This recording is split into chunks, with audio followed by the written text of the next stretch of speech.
All right, everybody, and welcome back to Movies at Midnight. What? That's right, we're We're rebranding. rebranding everyone. Mainly because apparently there is another YouTube channel called Midnight Movies, so Yeah. we're trying not to Didn't think about compete. that. Yeah. We didn't Yeah. really think about it. When I thought of the name, I just thought it sounded cool. Yeah. So I was just like, let's go with that. And I mean, it does sound cool, obviously, because someone else thought so too. Yeah, how dare they? So we're rebranding. We're a little rebranding, bit. so we're now called Movies at Midnight. Woo. Comes across the same basic way, but Yeah. it's a cool title. This one you thought of. I So. did. I was like, what if we just did this? Because I was like, we're just adding a word and flipping some shit around. Just flipping, flopping, flipping and flopping, flipping and flapping. Yeah. Because like the alternate title that I thought of was called After Dark Films. Which I like too. Which sounds pretty cool, but it Mhm. kind of implies like pornographic stuff as well. Oh my god. Does it? I mean, after midnight, after dark, like I suppose. You crazy girl, you crazy. I'm just saying. Okay. That's funny.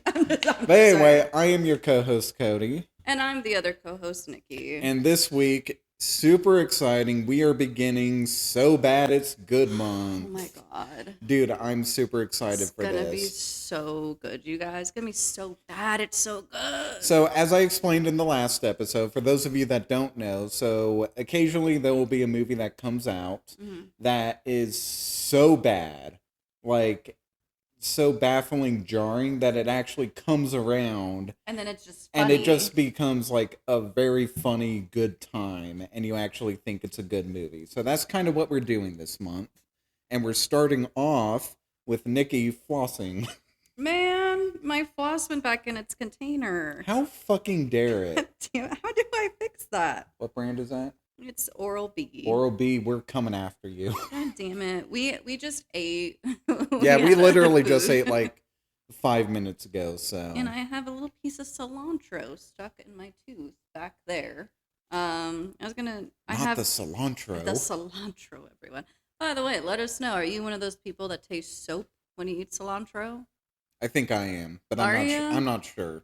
Like I'll eat stuff that has cilantro in it, and I Mhm. don't notice a difference. But if you just like, But I haven't like actually tasted cilantro by itself. So I feel like you would be able, because people who don't like the soapy cilantro thing, I feel like it's very strong. oh, fair enough. But Uh, can't floss. I don't know. Maybe or not. I mean, you can floss if you just get up and you do. What?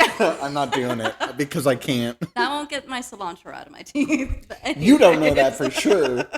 He said, "You never know." You and your scientific rules. Yes.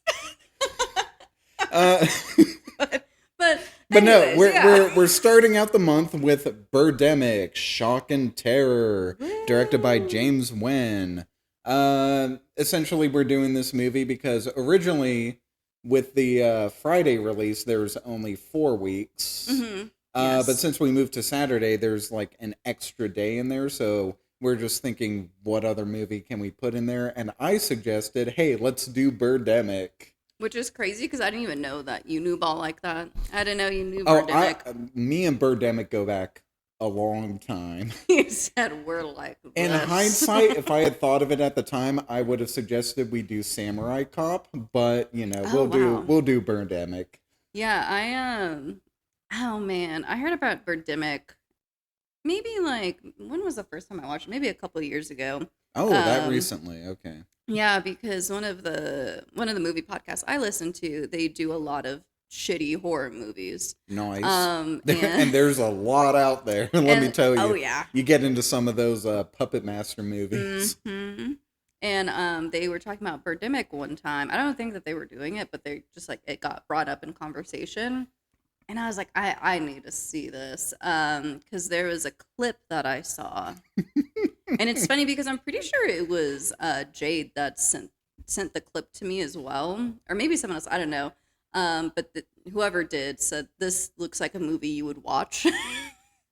I mean, And fair, it yeah. was the scene with the hangers. One of my favorites. The best scene in the movie. And it had me dying laughing. I'm like, yep, it's Birdemic. I need to watch it. So That's how you describe this movie. Hey, it's it's Birdemic. Birdemic. Yeah, come on. It's the birds, but bad. Essentially, It's and birds, but a little terrible. sprinkling of an inconvenient truth in there as well. Yes. They'll literally reference the movie also.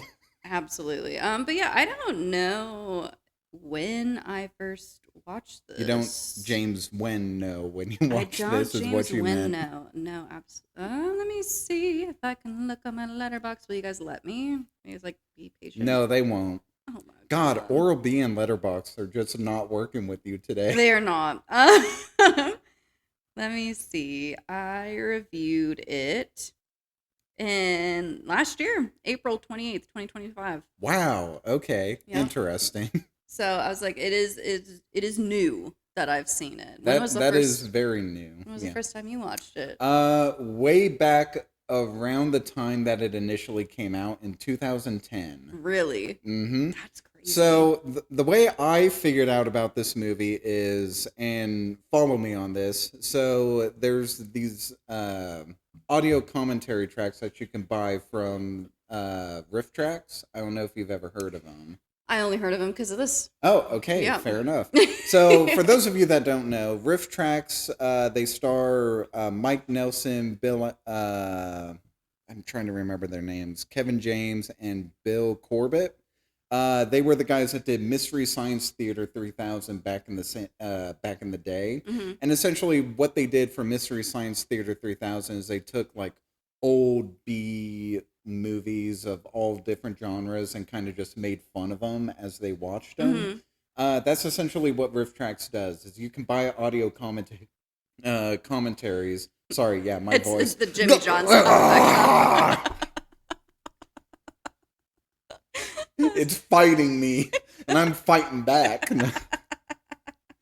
But no, you can buy these audio commentaries and sync them up with the movies, and they just make fun of the movie as you watch them. Mm-hmm. And they did one for Birdemic, and I watched a compilation of that on YouTube, and that's how I realized Birdemic is a movie. Mm-hmm. And I went and watched it, and I was just like, I can't believe how fucking terrible this movie is. It's bad, and oh man, we'll get to it when we get there, but right away when it first opens, oh my god, and you hear the audio, I'm like, I mean, literally, the soundtrack it'll play like a couple of notes, and then you can hear it. It will literally repeat those couple of notes again. You can hear the loop. It's not a seamless loop. You can hear it like start over. And do you know what's funny? Is like it'll play like a portion of the score at the beginning, and then it'll fade out, and then it will start it over again. Yep. Until the until the opening credits are over. Like I think it repeats like 3 or 4 times. It was 4 minutes of opening credits. Okay, yeah. So I went to look. For 4 minutes, it replays the same,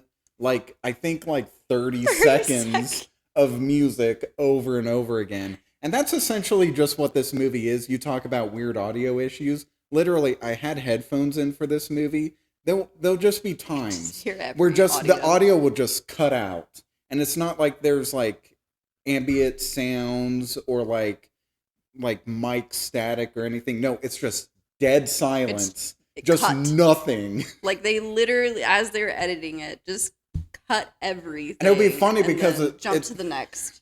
It'll be funny because it's like it goes dead silence, and then you'll hear like the faint buzz of like mics, and then that's when the characters start talking again, and they'll just be like weird random, just like people's like lines of dialogue will just be cut off, and then like we'll start a new sentence like in the middle of an old, yeah. Like they didn't cut it correctly, so they're like overlapping almost. It's almost like, oh well, that take didn't go too well, so let's change it. Whatever the next shot is, let's just insert that dialogue. I mean, there's so much else baffling about this. Just like the terrible acting. The 2 main characters have zero chemistry. Man, the dialogue in this is oh my god, it's abysmal. People don't talk like this. No. It's. I think I don't know if I screenshotted it, but there's a Letterboxd review saying like basically talking about like, wow, this alien did a great job with the acting. I have a screenshot that says Something around the almost lines. similar to something like that. But no, just like I don't know if James Nguyen is from America or not. But like it's a dialogue that almost sounds like someone who doesn't really understand English trying to write romance. Or maybe like, he wrote it out and then like translated it and then like that's what he got. Or And it was just, something. like, I don't know. It was just it's tough. It is. I mean, the love story itself is bizarre because like our main character Rod, like essentially he will just be like during the dinner scene, essentially he's just talking business. I'm just like, this guy, like I can't believe I'm in like, finance. I need a guy who's 6'5", blue eyes, finance. Yes, I was like, this is him. God damn it, I didn't even think about that when watching this movie until you brought it up. I thought it immediately when he started. I'm looking for a guy in finance. 6'5", blue eyes. Oh man, that might be this. Well, because there's a song called Birdemic too. So I mean, at the same time, Rod is not 5'5". He's I think he might have blue eyes. I don't know. I wasn't looking too closely. He's got dead eyes though. I don't know what is with this actor, but like you described, he seems like an alien who's trying to like assimilate into like just normal Earth culture. I'm a normal human man. Literally, the first shot that we see of him walking, it's like the actor is thinking about walking, and so he's walking manually. He is walking manually. That's like how you it. like when someone says, "Hey, you're breathing," and then all of a sudden you realize you're breathing. Man, sorry about that, everyone. Sorry, guys. Like unintentional. Jade, blur that out. But no, like said blur it out. Don't bleep it out. Just blur out my my mouth whenever I say anything. But no, it's like whenever someone tells you like, "Hey, you're breathing," and then all of a sudden you're aware that you're breathing. That's like him with walking in this. It's just like someone told me to walk, so now I'm very aware that I am walking. He's like, "Oh man, is it left, right?" God damn, and the messaging behind this movie too. Oh, the global warming of it all, yes. It will drill into your head. This movie is about environmental problems. Solar panels? Solar panels? Solar panels? Solar panels? Solar panels. Oh my god. Solar panels? I'll buy your solar panels for $1 million. Make it 5 and we have a deal. I'll give you a 50% discount. He said, I'll give you 1,000 off of like $1 million. No, he didn't say that. He said, I'll give you a 50% discount. He was like, how big was that sale? It's like $1 million. Oh, and it's just like, so the original sale was supposed to be $2 million. You lost your company $1 million, dude. There's one scene where the guy comes over like talking. He's like a solar panel salesman. I don't know. Oh yeah, no. He's like that part, the solar panels are like $200,000, $20,000. And he's like, is there any way we can lower the price on it? It's like, just for you, I'll knock off $1,000. And Rod's just like, okay, deal. We got a deal. I was like 19,000 a steal. That's almost like going to a Hot Topic and seeing like a shirt for $20, going up to the cashier and just like, hey, is there any way you can lower the price on this? And it's like, hey, just for you, I'll knock $1 off that. Knock $1. Deal. Hell yeah. What? I really needed to save that $1. I needed to buy a Snickers bar. Like, dude, chocolate's so expensive. Yeah, it kind of is. Like, a chocolate bar is like $5 freaking now. Yeah. It's insane. Let me correct, half of the Snickers bar. Yeah. Although back in 2006 when this movie was made, $1 for a Snickers bar is very reasonable. So. Oh yeah, because you said it was made in 2006. This movie was made in 2006, but it didn't release until 2010. James Nguyen spent 4 years. Get this. He spent 4 years on this movie, and this is the result. Everyone, let that sink in. If you've seen this, if you haven't seen it yet, if you've just seen clips of it, this was 4 years in the making. And like no thought about rewriting the dialogue. Like retaking scenes, or even like fucking just ADRing anything. Yeah, no, it was just, damn, 4 years is 4 years. crazy. And the budget was like $10,000? Yes, okay, yeah, the budget is 10,000, and it's so funny because Let me guess, it made next to nothing for money. This didn't get a theatrical release. It didn't get a theatrical release. I couldn't find anywhere on it making money at all. I think it made negative dollars, honestly. Yeah, this probably lost James Nguyen money. I mean, I'm pretty sure he financed this movie himself. Well, because you know how we were talking about the long ass opening credits being 4 minutes, right? We'll get this. Not a lot of, because you're probably thinking, not a lot of people probably worked on this. Why are there so many names? Why are there so many people associated with it? They made them up. He made these people up. Literally, he used the cast to fill in roles that a normal crew would give because they had in. 2 makeup artists quit. And so they had the main actress of this movie, what's her name? Whitney Moore. She was the makeup artist for this. Yeah, which, by the way, makeup's terrible in this too, but whatever. I mean the gore effects.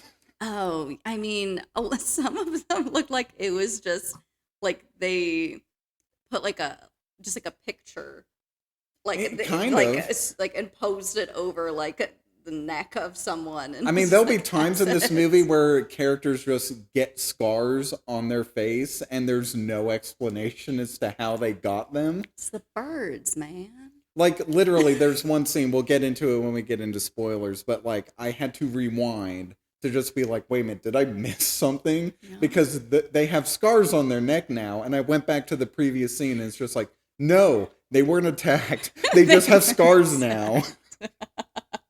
No, it's so funny that he just made up names to make it feel like an actual movie. Yeah, despite the fact that when you clearly watch it, it's got about the same quality that our camera has. Probably worse because it was like a 2006 camera. Yeah, if anything, the audio quality of this is, God, eons. I would say even the audio quality of our first episodes were better than the quality in this. Episode 2, Blair Witch, better quality. I'm just kidding. I don't know. The episode where we were auto-tuned through the entire thing was better quality than this. Absolutely. Have you guys listened to that? Go listen to us be auto-tuned. Go listen to our Candyman review. Where beforehand I spent 20 minutes wondering why our voices sounded like this. Would you guys have liked it better if we did it with deep voices or auto-tune? I mean, it would have made our Candyman impression sound better, just like, Helen, I have come for you. Doesn't quite work, but sure. It was good. Tony Todd voice isn't that deep, but I like it. Okay, I guess you want to get into spoilers now? Let's get into Let's just get into this movie. Spoilers, if you give a shit. I mean, it's Birdemic, shock and terror. Honestly, I would say go into this movie trying not to know anything. You will be shocked and terrored. You will shock and terrored for sure. But during this whole 4 minutes of opening credits, you're probably like, what are they showing? Nothing. They're showing a sweet-ass blue Mustang. What are you talking about? I mean, I guess so. They're not really, most of the time, the camera's just on the dashboard.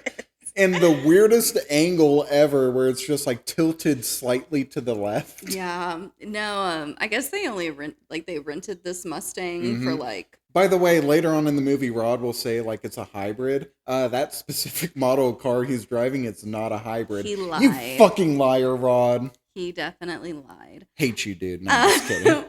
And, yeah, the music just keeps looping and looping. Because it's like, dun, dun, dun, dun, dun, dun, dun, dun, dun, dun, dun. Literally, it's just like that. Over and over. And we get... Oh, man. At 4:45, I wrote down the timestamp. I screamed because it was the funniest fucking thing ever. Because, what's the main character's... Is it where it says supporting casts with an S? As in multiple casts? No, that's funny, though. This was after the credits finally end, right? And we get his robotic walking. Oh, yeah, where he's just like, he enters... I am a human. He enters into the diner. Oh, the waitress. Hi. No, hold on. Literally, it goes like, hi. Like that. It goes like that. Sorry we blew out your guys' eardrums, but that's 100% what it sounds like. it's fucking. Oh, I went. Like literally, your ears will be blown out just listening to it in the movie if she's just like, hi. Yeah, absolutely. It gives you whiplash. You're just like, Jesus, warn me next time. This is such like a funny scene to open up with because it was frying me. I could not stop laughing because he sits down. His name's Rob. Rod. Rod. Like Rod Sterling. So Rod just sits down. He's drinking some OJ or whatever. We don't really see him order. He just has. No, literally just, just OJ and coffee just show up there, Yeah. and he's already drank them both. Yes, and he is just He's staring. fucking ogling this woman. He's just like, He is like maneuvering his body around. He's like sitting up, like to the side, just straight on staring. Men. just straight looking at her, and she's just sitting there, just fucking, just minding her damn Yeah. business. She's just there. And I mean, this is, so I've seen one other movie by James Nguyen. He's mostly made Birdemic movies since then. yes, I noticed. Believe it or not, there were 2 other Birdemics after this. They I sure cannot believe that. But he made a movie called Replica back in like fucking, I don't know, 2009, 2008 or something like that. Okay. Not to be confused with the Keanu Reeves movie Replicas, which is also a terrible movie. But Replica, the essential premise of that movie is this dude falls in love with like a lab scientist, and she dies, and then all of a sudden, like, there's just like a doppelganger of her that he then pursues into a like romantic interest. Okay. And in that movie, like, when the doppelganger shows up, he also like ogles her and like follows her home. So this is like James Nguyen's idea of romance. It's just Of just ogling a girl and then following her Stalking. to her car. because that's what he does. She gets up to leave the diner. Mm-hmm. He follows her without paying. He did not Oh pay. yeah, he just leaves. Yeah. Doesn't drop money on the counter or No. anything. chases after her. And he's I literally wrote that in my note. Dude leaves without paying. yes, I did too. And he's just like, hey, He's like, hey, lady, hi, lady. I like the cut of your jib, ma'am. And she's like, yo, what the fuck? Who are you? I would have loved it if she pulled out like bear mace. The Just like, mace. get away. But like they end up talking. They find out that I guess they know each other from No, school. get this. So yeah, they went to school together. But what I love about this is he's like, we went to school together, and she's like, yeah, whatever. And then his immediate follow-up question is like, so are you from around here? The fuck do you mean you went to school together? Of course she's from around here. So like, do you live here? Yeah. So you're from around here, where I just established that we're both from. I didn't even catch that. That's funny. Yeah. But Again, yeah. this dialogue just feels like someone who doesn't understand English No, trying because to write. How me and Cody are it's not this seamless. It is not even close to how seamless we are discussing it. It's like, hey, I know you, right? Yeah, I think. Like, it's just Oh my god, when we get into the phone calls in this movie, I was losing my fucking mind. it's so funny. But we find out her name's Nathalie. No, it's not Natalie. I had to look this It's up on Nathalie. Wikipedia. It's Nathalie, Nathale. What the fuck is that name? It's Nathalie. Nathalie.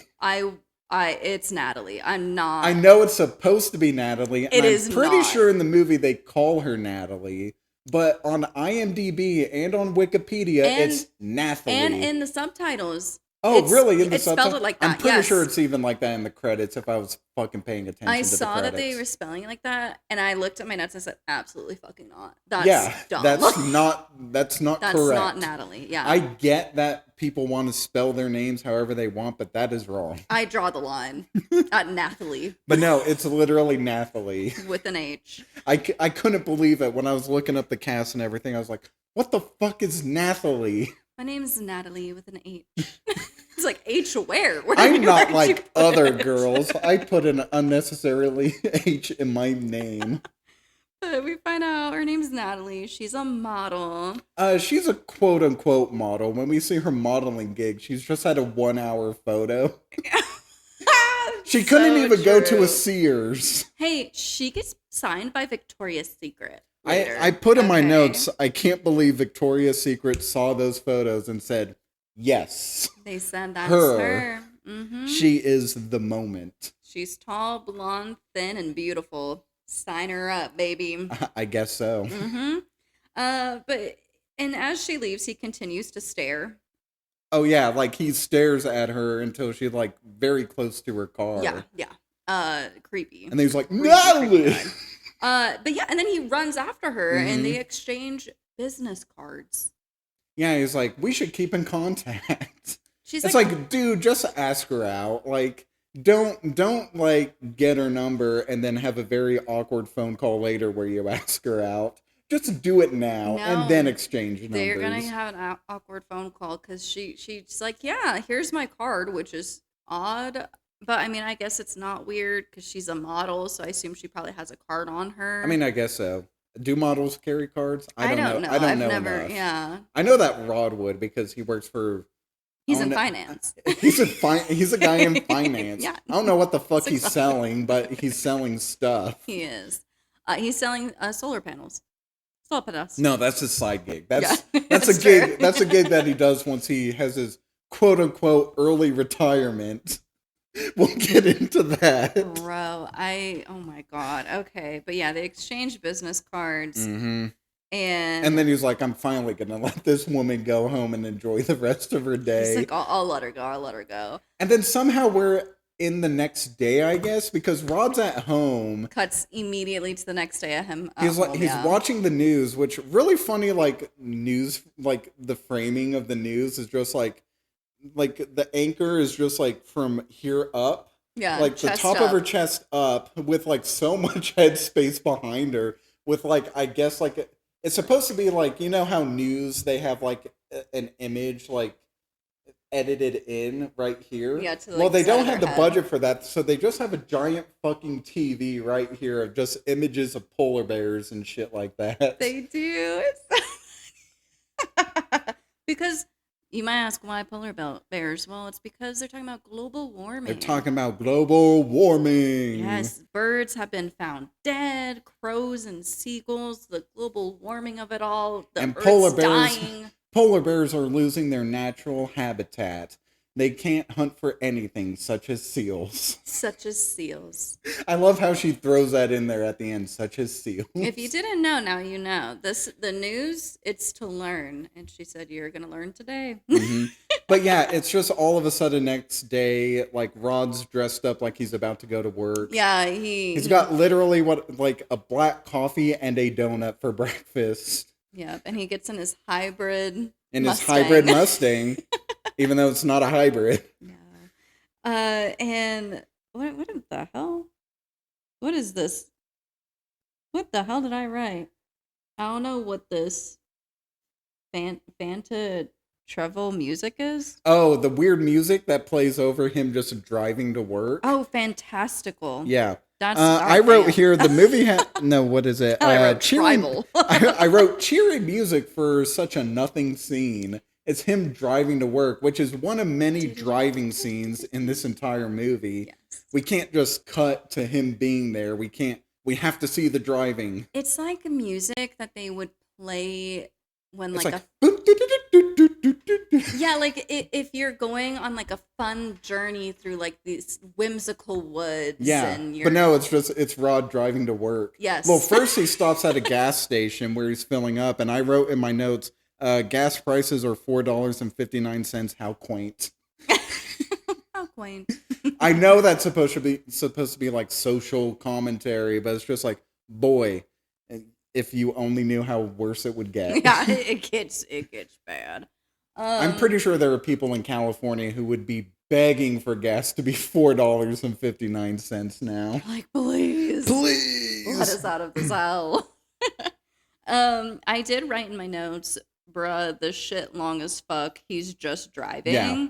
I wrote in my notes, we don't need to watch all the driving. Yeah, we can just get to the place. I don't know. That's fine. I should have wrote down how long this took to get there, but I should have timed all the driving scenes. Literally during the second half of the movie, like the movie's just going to devolve to driving, shooting, and just meeting people. And birds going. That's a great. That's a good. That was really good. Yeah, a good impression. Yeah. It's only because I had to hear these birds 5,000 times. If you guys get angered by looping noises like I do, these birds are going to kill you. You're not going to be able to make it through the second half of this movie. Because, like, I love how silly, stupid, and funny this movie is, but I hate a repetitive noise. And these birds are repetitive. It's it's not even that they're sprinkling in different bird noises. It's literally the same noise over and over and over and over again. Like heavy on the loop. It's like like doing that just over and over and over again. Hey, Jay, loop us just this part over and over. Just kidding, don't do that. That'd be so annoying. There's our new short, just me doing bird impressions. Every time this episode you make all this. Oh man, but anyways, he finally arrives to work like an hour later. We literally join him on his whole commute. And we find out he's in sales. He's a man in finance. And blue eyes. 6'5". I wish I knew the rest. I wish I could remember the rest. I just remember finance, 6'5", blue eyes. I do too. That's the only thing you really need to know. I mean, I guess so. But he just made a $1 million sale, baby. Although after a 50% discount, that means it originally was a $2 million deal, and he just lost his company $1 million. Yet for some reason, everybody's cheering him on. Everyone just like, is good so job, stoked. buddy. You just screwed us out of an extra $1 million. Absolutely. That's the thing with James Nguyen's movies is he has like these like comically like huge round numbers. Like I think of Replica, like the company's buying something from our main character, and he's just like, "Oh, I'll buy them for like $100 million or something like that." It's like, all right, you got yourself a deal there. You got yourself a deal. It's just like, here's a 50% discount. It's like, business is not done like this. Can you imagine? Like, let's just go back to when we're at Margaret. Okay. And let's just say I'm trying to sell a vacuum to a customer, and I'm trying to make this deal, and I'm just like, hey, just for you, I'm going to give you a 50% discount. Now, do you think my bosses would be happy with me doing that? No. They'd kill you. They would string me up by my toenails. They would. Like, in front of everyone. They'd make it a spectacle. They would flog me. Oh, yeah. 100 lashings for you. They said everyone gets a turn. Everyone on Cody's team, take a crack at him. He said, but I don't want to. You have to. You have to. We'll do it in the back room so that way the customers don't have to watch. You know, it's so funny because I love meeting people who like also used to work at Margaret. Mm-hmm. Just recently, I had to go with my current job. I had to go to a different store to help out. And one of the girls there were like talking, and I told her I had worked at Margaret, and she's like, oh yeah, me too. And I was like, oh my God, which one? And she told me it was the one that's like in the other town over that's nearby. Oh, okay, yeah. And I was like, interesting. And I was like, well, how was that? And she's like, underpaid and overworked. And I was like, yep. That company to a T. Sounds about right. Mm-hmm. Apparently it was just as bad over there. Like, I can't imagine it being any different. So yeah, I love complaining about that place. I mean, fair. But yeah, this was apparently the biggest sale of his career. Of his life. He gets to retire early. And he fucking botched it. He kind of did. I mean, he doesn't retire because of this. He retires because, we'll learn later, the company sells itself to a different company for $1 billion. Oh, is that? That could because that they all earn their stock options. So that makes them all fucking millionaires, I guess. I don't know how that works. I don't know. I'm not in finance. Me either. I am 6'5" blue eyes, but like I don't understand finance. God, you're almost there, Cody. It's like those pyramids. It's like you can only choose 2. And I chose 6'5" and blue eyes. Could have $1 million. Fuck, whatever. But at least I got my terrible personality. A sparkling personality. No, I guess so. Yes. But as Rod's making $1 million, Nathalie is at the 1 hour photo. Getting her headshots taken. She's modeling. She's posing. She's that girl. She is the moment. Material girl, as we're doing songs. Yeah. But she's doing fantastic. I mean, I guess so. For like a very low budget knockoff, like 1 hour photo in a strip mall. Well, she gets a call. Yeah, I love this.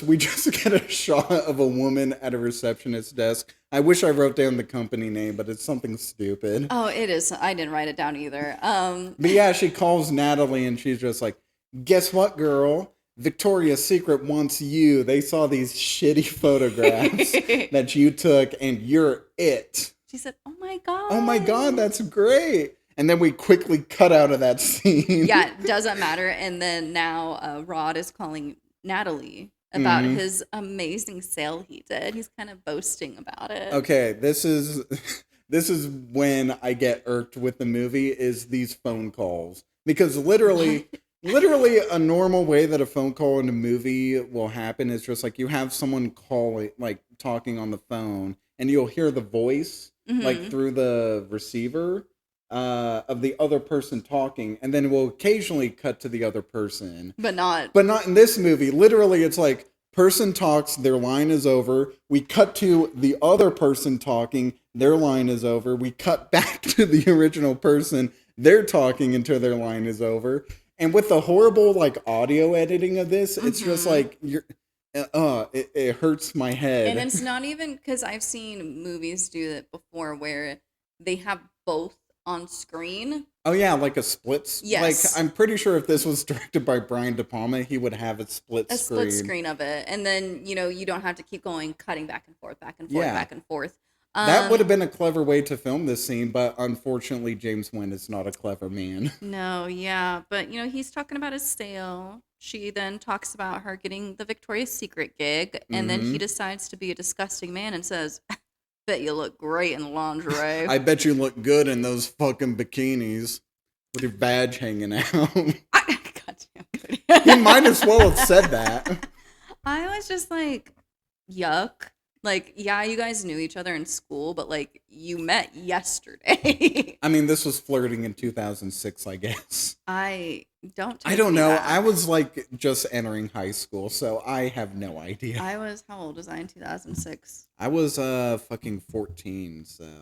What does that make me? How old are you? I'm 34. How old am I? So you're 4 years older than me? Yeah. So what would that You're make not me? 30 yet, though, so you're 29. But this year. Yeah, but not yet. Oh my God. Your time's running out. Wait, what did we say, 2006? Yeah. 10. I couldn't remember what age you said. I was like, did you say 16? No, I was 14. 14. People are like, Nikki, 10 minus. It's been a long day. We can't math. Can't do it. Neither can Rod. That's why he gives a 50% discount. Exactly. We can only do so much. But yeah, so he then finally asks her to dinner. Yeah, he's just like, how about we celebrate both of our successes? My success more than your success. Yeah, he's like, really, that's kind of the whole, like, great for you. Good for you, Nathalie. I'm going to let you speak, but... But we all know I have the greatest sale of all time. Thank you very much. And he's like, I know a good Vietnamese place. And then she's like, great. And then they hang up, gives no details about what time they're meeting up or where this restaurant is. No, just It's just like, I know a great Vietnamese restaurant.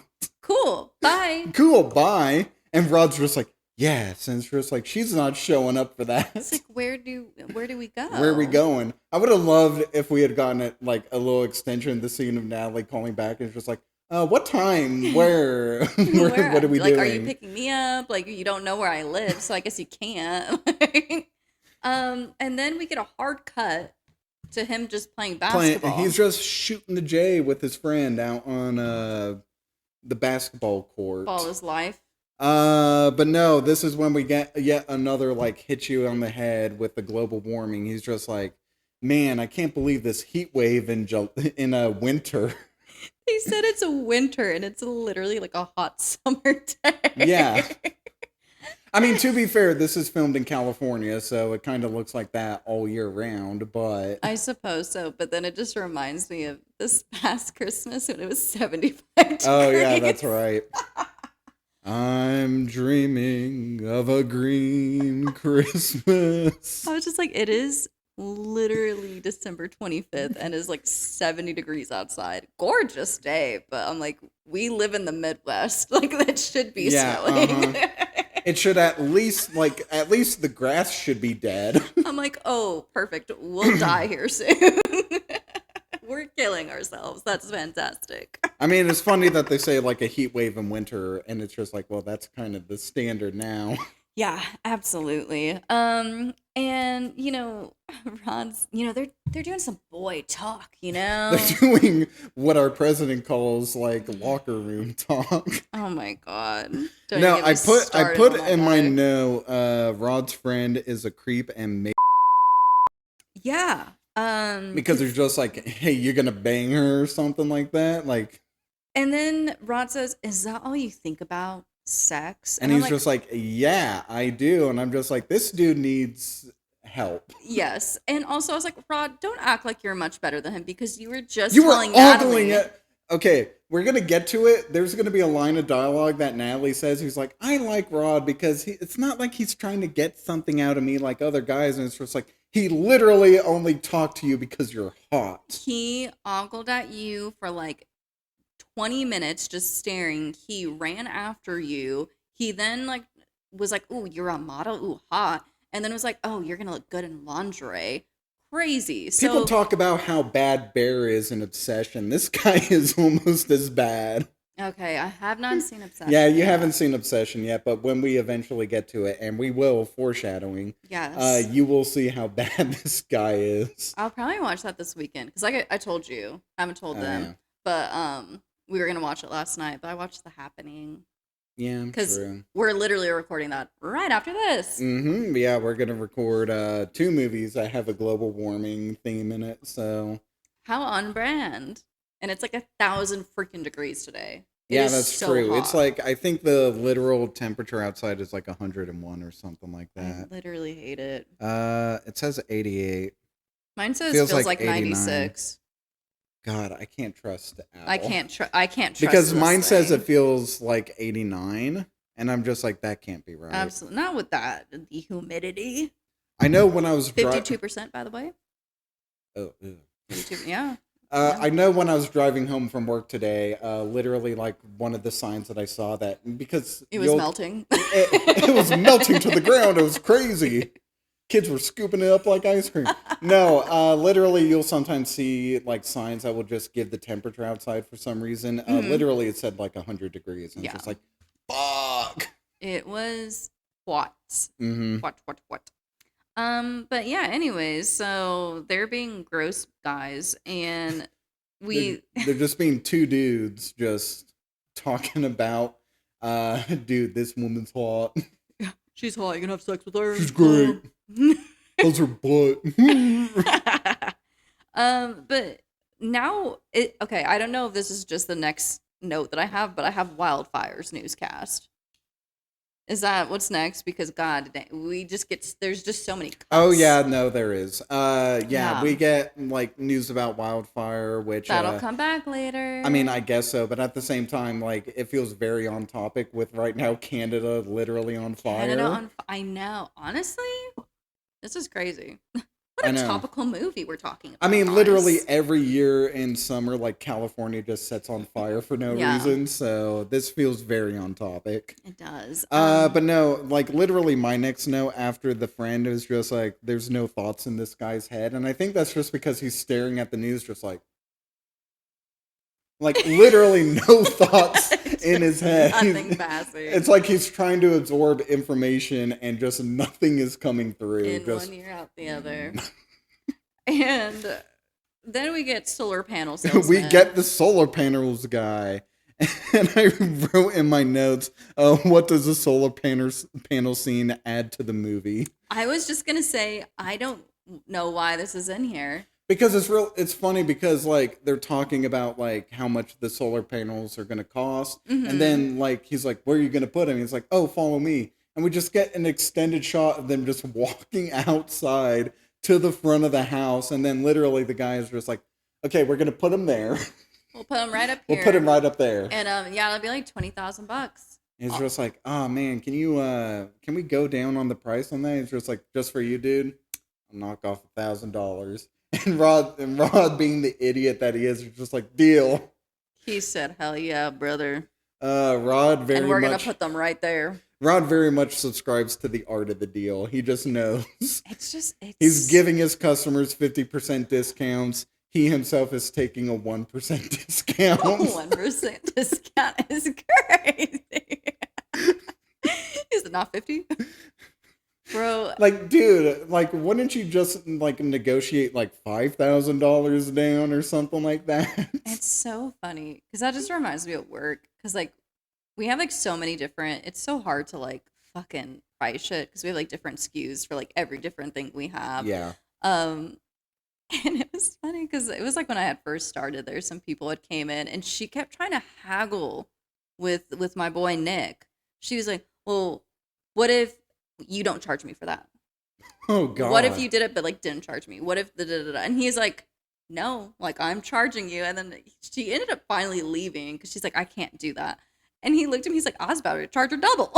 He was like, what the fuck? He was like, I was about to charge her shit that we weren't even going to do. Here's the price. Here's the price for you being annoying. Yeah. No, I mean, that'll happen. Yeah, Bleep true. that out. Nah. Y'all don't know where I work. It's fine. Just don't be fucking annoying. Don't be idiots. Yeah. Then you'll get a 50% discount. Here, have a 50% discount. There you go. Here you go. But now we're on the day, and at the random Vietnamese restaurant. That I love that Rod is just standing there like a high schooler with just a single rose. Nathalie, where are you? That's all the movie's budget had, is just a single rose. Dude, like couldn't even have a expensive. bouquet, couldn't have some chocolates. Like the cliche thing is just like, no, I'm gonna be like on The Bachelor and just have a single rose. This Nathalie, rose I is for you. choose you. And this is just such a crazy date. I wrote the It's acting very from him awkward. is so bad. Like, Yeah, it's so there's weird. no chemistry between either of them. No. Like that. It's like talking to like a board, like a 2x4. Not even that. It's like a piece of styrofoam you're talking to. It's so that's true because 2x4 is wood and that Because has life in it. You're so right. It would be styrofoam. At least the board has edges, and this guy is edgeless. Just oh my god. Just an unfuckable nerd.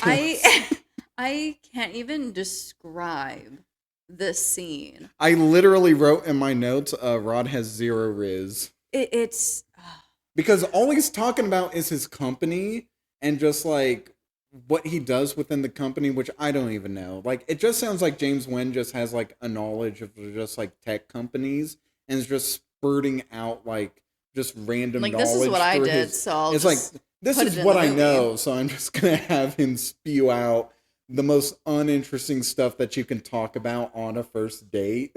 It's not even like, It's not even they've been hobbies that they dating. It's just do like and it's the first date and you're leading in with like the most boring shit like about your so this job. is what I do for work every single day and like all the analytics behind it. It's like no, like when you're on a first date, you want to get to know like their personality and what they like to do for fun and Uh-huh. how they grew up and I don't Whether know, they their choose the childhood man or the bear. trauma. Exactly. Like, come on, let's get deep in this. I don't want to fucking know about your finance shit, Rod. Like, Rod, we don't need to know that you're a part-time Eagle fan, whatever the fuck that no. means. Did he say that? Yeah, That's crazy. A part-time, what does that mean? I don't know what that means. Oh my That God. doesn't make any fucking sense. No, yeah, but she's eating this shit up. Natalie loves this. For some reason, like literally the dude's I hate to make fun of the actor because I'm pretty sure he's a very nice guy. He looks lost. But like literally he's got this glaze over it, just like like the typical He's like not what you would think there. of a man child being like completely stupid. He's got that look on his face. And Does. Natalie's just over here just like, Oh my "Ah, gosh. he's the man of my dreams. He just has it so together. He's 6'5", blue eyes, and And finance. that she's like, that's all I ever need. And they like start talking about like the future and marriage and shit. She kind right? Or of brings kids. up just like, well, what do you want? Marriage, kids, or something that and Rod's Said, just like, "Whoa." whoa, bitch, slow down, She okay? said kind of early for that, don't you? You can't tie down the rodster. Rodster flips up his collar. I'm out of here. Later, Nicorina. And she's like, I'm Nathalie. I'm Nathalie. Wait, what's that soundbite? Like, I'm Amber? Is that what it is? Maybe. Fuck, I can't remember. God damn. I Put just- the soundbite in, Jade. No, to me, I just love the idea of just like Rod, just like, I'm gone later, and just Natalie just, I'm Natalie. That's just so funny to me. But yeah, but the date's going amazing. They take a walk. They take a walk, and this is when we get the first instance of these fucking CGI birds. Literally, they look like GIFs that just got inserted into the movie. It's Jade, I'm pretty sure with the limited amount of access that you have to technology, you could probably right in here put the same quality of birds that this movie has for like $0. It's so bad. shitty, and it's so fucking It's so funny. fucking hilarious because they even stop to look at the birds and it's just like, you're fucking looking at nothing. They said, "Oh my God, look, a dead bird." I mean, it's hard for Nathalie, me. don't touch it. It's hard for me to believe that they didn't have in their budget to get like even just fake looking stuffed birds.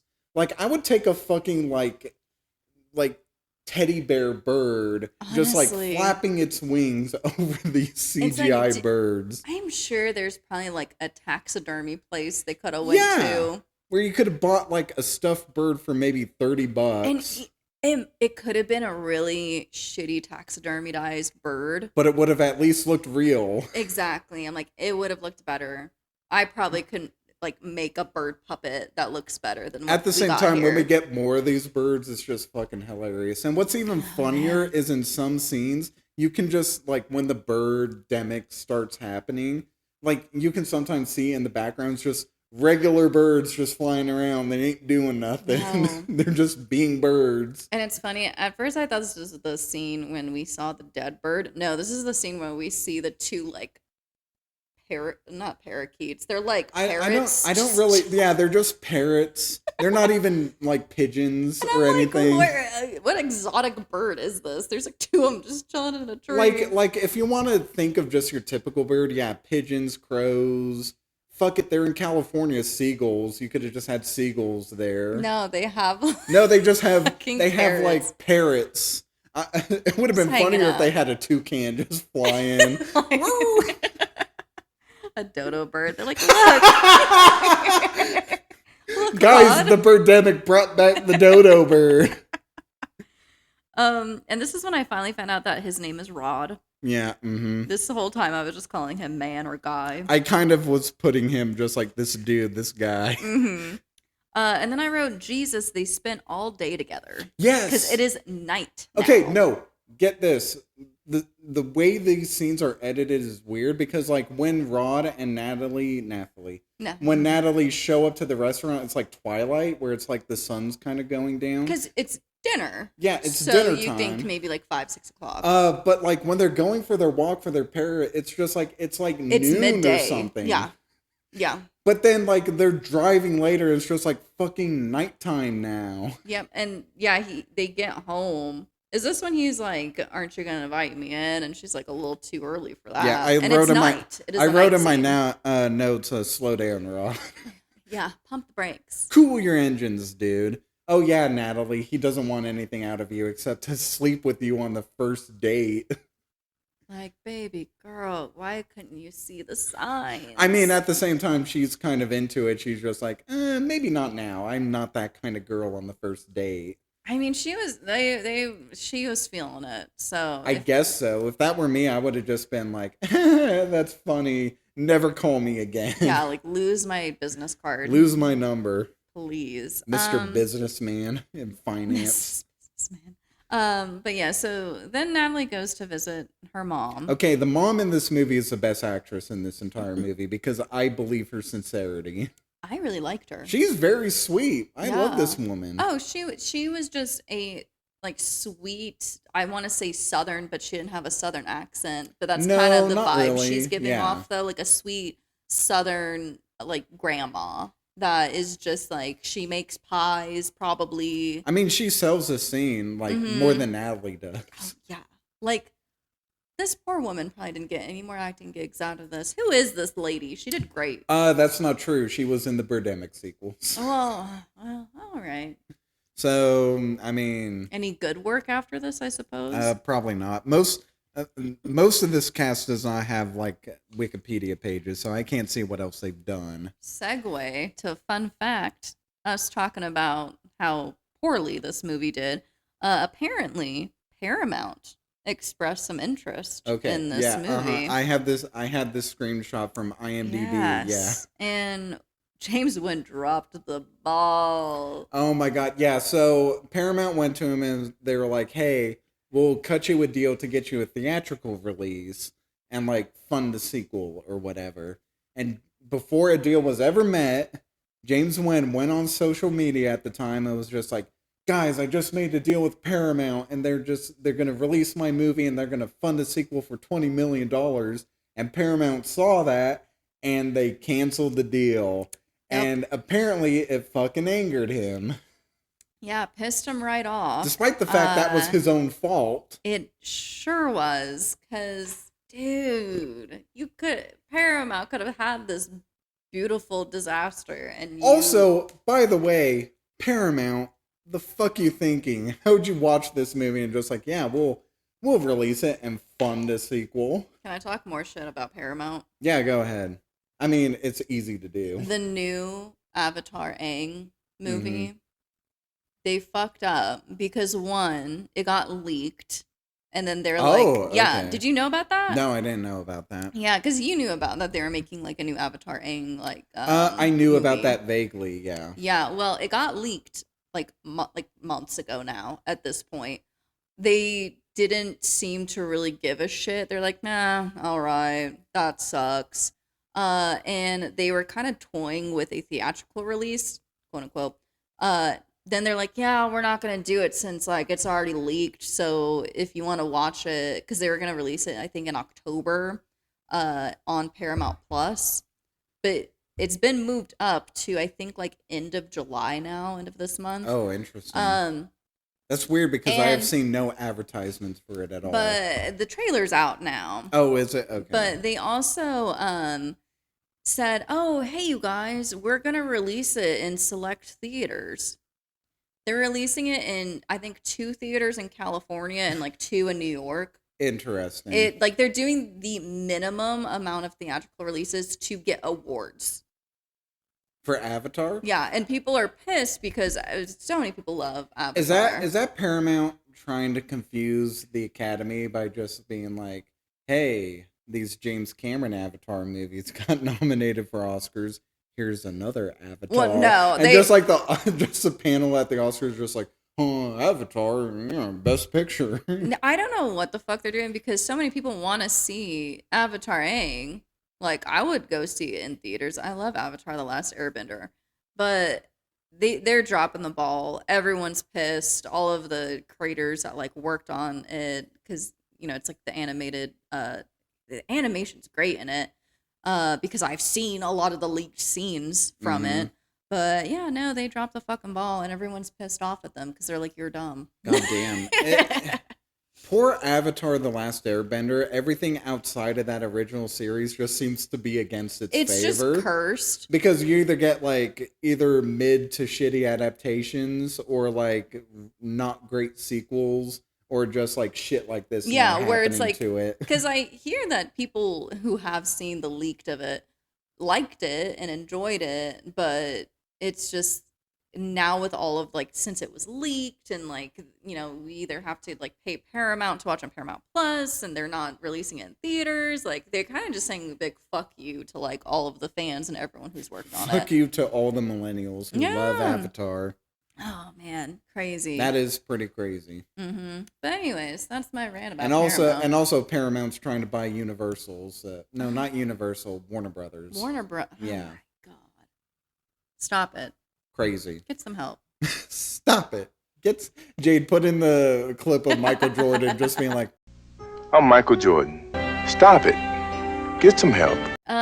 But I don't know where we're at. We're at Nathalie's mom's house. They just talk. She talks about Rod. Talking about Rod, and the mom's trying to be kind, but I'm pretty sure in the back of her head she's just like, this guy sounds boring as shit. Yeah, and she's also talking to Nathalie about the modeling thing, and she's like, maybe you should have something to fall back on. Like a rich husband or something like that. Yeah. And then later, I don't know. I don't think much happens after the whole mom interaction. It's kind of like, Mom, I met a guy. I like him. Yeah, that's essentially what the scene is. Yeah, but then Nathalie calls her friend Mai. Oh, yeah. And they're having the weirdest sex scene. Okay, so this is part of the IMDb trivia that I looked at.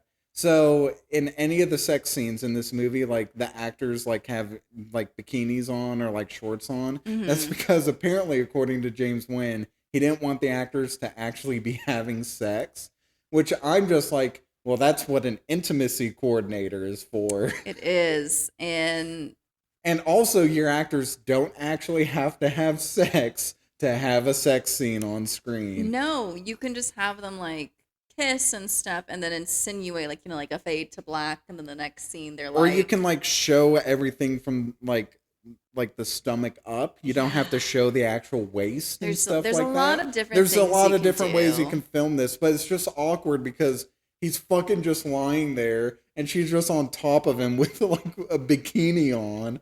I'm just like, I feel like I should not be watching this. No, if anything, it's more uncomfortable. It's so uncomfortable. I mean, we'll get to when Nathalie and Rod do this, where it feels even more uncomfortable than this. Absolutely, because honestly, these two have weirdly more chemistry than Rod and Nathalie. I mean, I guess so. The dude's a weird sex creep, but whatever. No, but even then, they have like, okay, a little bit. I mean, I guess so. Like the faintest of iota, like an atom size. It is an atom chemistry. Size. Exactly. But my answers, and Natalie's like, oh my gosh, go on a double date with us.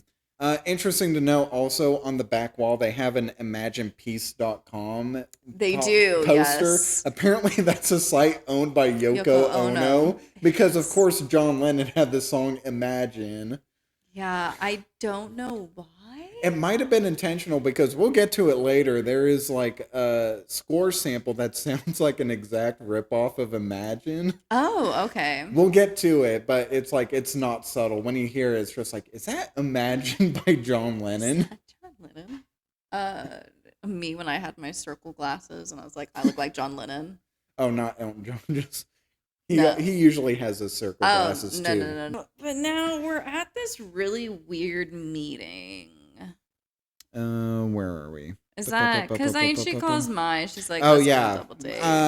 Yeah, and it's filmed in a phone call scene, so literally we get line, cut, Line, line, cut. cut, line, cut. And it's even more egregious because it's like, she's like inside, but like Natalie's outside. So it's like you'll cut and it's just like relatively clean audio, and then cut to Nathalie, and you just have all the ambient mute like sounds in the background and Like stuff the birds, like that. the cars, the honking, people Mhm. walking. Also we learn, I feel like maybe this is important, but Mai's boyfriend is Rod's best gross friend. friend. Yeah. Yes.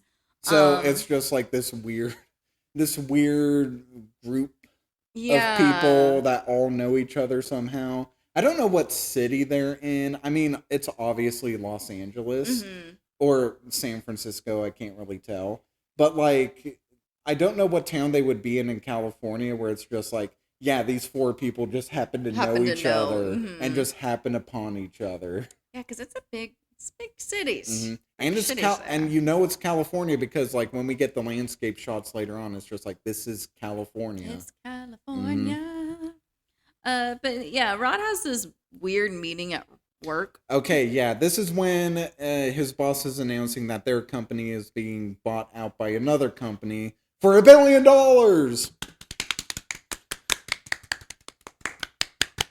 No, wait, we got to be accurate to the movie, so we stop and then we go back.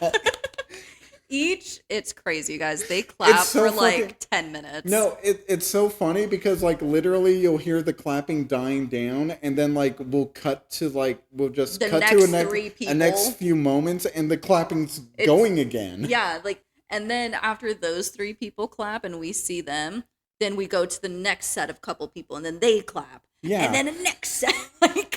And not only that, but just like the boss announces, like, we're selling the company for $1 billion. They're all clapping. They stop clapping, and he's just like, I just want to know that I'm proud of you guys. Let's take a clap. And they just start clapping again. And I'm just like, oh my God, is this Dante's Inferno? Like, I'm in the 5th circle of hell right and it's now. Clapping. And it's clapping. It's so fucking It's funny. also Rod's friend, like, next to him doing this weird, like, humping that he's like, doing next to him. Yeah, we did it. It's like, I'm pretty sure that's an HR issue right now. Hey, the company's bought out. None of them work there anymore. Yeah, it's I guess fine. so. Yeah, they're all rich now, which again, I don't know how that works. I don't know either. I would be upset because it's just like, oh shit, I lost my job. Apparently, they all had stocks in the business. I guess so, that are worth millions, I guess. Apparently. And it's so funny because, you know, as we were talking about this movie, this is a low budget film. Yeah. There's so many people in this scene. That, like, more people than, like, we'll get later on, like, the actual Birdemic happening. It's just like, feels like California is vastly, like, populated. Yes. And there's, like 20 people in this one room. I'm like, did we pay all these people to be in this movie? No, we're going to get to a scene later where they go to a farmer's market, and it's just like, you know that they did not get permission from any of these people to be on camera, and no blurred faces. Oh, yeah, no, there's apparently a lot of times when they were filming, they wouldn't ask if they could film. Oh, yeah, and they just got shooed. Yeah, they got kicked out. Fucking get out of here. To the point that I think James Nguyen would get, like, angry and yell back at them. And literally the cast would have to remind him, it's like, hey, we don't have permits to be here. We shouldn't technically be doing this. No, it was a lot of the main actress. She was the one that was, like, getting onto him the most. And, like, being like, we can't just yell at people. Good on you, Whitney. Yeah, and I can't remember what it was that I was reading, like, what happened, but he ended up James Nguyen got mad at the main actress. Yeah. And stopped talking to her. No, it was because she was yelling was at him. Was that this? Yeah. Yeah. And stopped literally, talking to her. He would have to give, like, stage directions to the actor who plays Rod to, like, relay that. And I'm just like, what a fucking pet. Like, we talk about, like, how Kubrick is an asshole to his actors. Yeah. This is just fucking petty. Of just not even talking to your actor when you're trying to fucking make a movie. And it's like, and she's just being the voice of reason, being like, you can't just yell at people for, like, kicking us out and yelling at us, because it's like, we're the ones at fault. And for some reason, she came back for both sequels. I actually can't believe that. Like, when I read that and then saw that she came back for both sequels, I'm like, baby, okay. Baby girl, what you doing? Get out of there. Crazy. But who's Rick? Rick is his friend, right? Rick I talks to guess Rod so. about getting a new car. Oh yeah, because he's talking to Rod about getting a new car because now Rod has all this money and he's like, get a Ferrari or some shit like that. And he's like, Which I love how narrow-sided that is. It's just like, I'm rich. I'm buying a car. yeah, that's what Rick is like. And he's like, oh, you got a model now. Like, chicks dig cool cars. Chicks dig cars. Like, you got to. He's got the Tobey Maguire Spider-Man mentality. It's like, I can win MJ by having a cool car. Crazy, because it's just like, I don't know. I have to yawn. Sorry. But I'm just not someone. I'm glad that this conversation's so fucking boring to you. No, Hey, just man. kidding. Been up since like 9. No, I get you. That's not really. But no, it's just like I'm not a car person. Neither am I. Like I just need it to go from point A to point B. I just need it to run and do what I need it to do. Yeah, it's like I really don't care about entering into someone's car and it being like not brand new or anything like that. Also, all these like sports cars and fancy rich cars, they look awful to me. No, a lot of them can get a little ugly looking. I will say. You ever look at a Cybertruck? You ever look at any Tesla? And my eyes burn out of my sockets. And I throw keeping up. politics out of it on the side of like the person who owns Tesla. The Cybertrucks are disgusting. Well, not just the They're Cybertrucks. ugly. Like I'll just see a regular Tesla and I'm just like, that is an ugly looking car. I don't like the SUVs. They're really ugly. I'm going to let you in on a little secret. The guy right across the street from us, he owns a Tesla. That dumb I'm just bitch. I'm just like, that car just looks awful. No, I will say I do love like an old like muscle car. Oh yeah. Those are. Do you know what? Like, beautiful. I think I had written down like my dream car. To like, if I ever owned my dream car, it would be like the Interceptor from Mad Max. Oh, okay. Because that fucking car is cool. You said that car slaps. That car slaps. I love like an old school muscle car, but just like a newer modern car. Yeah. Hey, no. you're not impressing me, and I'm the one that needs to be impressed, of course. because Just you woman. Yeah, I woman. God, I wish a woman would try to impress me with a cool car. I know, ladies, where are we at? Come on. That'd be a crazy like gender swap of just like a woman's just like Pulls up in a Ferrari. In Hey, order for baby. me to get the attention of a man, I need to buy a fancy car. I mean, honestly, that would work. I mean, yeah. But we men are simple creatures. It's just like women have to do very, very little to get us. I was gonna say, I was like, who's trying to get a man's attention though? Most of the Come time, on. a woman, all you have to do is say hi to them, and they'll remember it for like years to come. Or like Nathalie, she did nothing but exist, and Rod Was just like, fuck yeah, who's that pretty lady? he himself is like a bird, just like, Just, huh? Oh, woman? man. Huh? What? But now this double date happens in like 2 seconds. Okay. They go and see An Inconvenient Truth as a double date. Have you seen An Inconvenient Truth? I have not. I have seen An Inconvenient Truth. I saw it when it came out that year. That is not a date movie. What is that about? It's Al Gore giving a presentation on how global warming is affecting the planet. Whale. Great double date. Okay, I have here the Wikipedia page of movies that came out in the winter of 2006 that they could have seen instead of An Inconvenient Truth. Hell yeah. They could have seen Borat. They could have seen The Santa Claus 3. They could have seen, I'm just scrolling here, Stranger Than Fiction. They could have seen Casino Royale, the James Bond movie. Come on. They could have seen Happy Feet. Oh, hell yeah. Cinematic Uh, masterpiece. they could have seen Deck the Halls, which is like a Christmas The comedy, comedy that one. came out. Mhm. They could have seen Tenacious D, The Pick of Destiny. You got me there. They Best could double have. date night movie. They could have seen this one had been a great date movie, but Apocalypto. Oh, hell yeah. Hell They yeah. could have seen it. They could have seen Blood Diamond. They could have seen The Holiday. They could have seen... I mean, I guess it is winter. Yeah. They could have I forgot. seen Charlotte's Web. They could have seen Dreamgirls. That was a big movie. They could have seen Aragon. They wouldn't have had a good time, but they could have They seen could Aragon. have seen it, though. They could have seen The Pursuit of Happiness. I've never seen that. They could have seen Letters to Iwo Jima. They could have seen Rocky Balboa. They could have seen Night at the Museum, the first one. Oh. They could have that's a seen great movie. We Are Marshall. They could have seen Children of Men, which talk about environmental disasters, that movie. Or, get this, they could have seen Pan's Labyrinth. All movies that came out the winter of 2006. Pan's Labyrinth. And instead, they went to go see An Inconvenient Truth, which, by the way, that movie came out in May of 2006. Ooh. It wouldn't even be playing in theaters at that point. It would already be out on DVD. Continuity error. It's so baffling of just like they went and chose that movie of just Al Gore spitting out global warming facts for an hour and a half. It's like James Nguyen like saw that movie and was like, "Fuck yeah."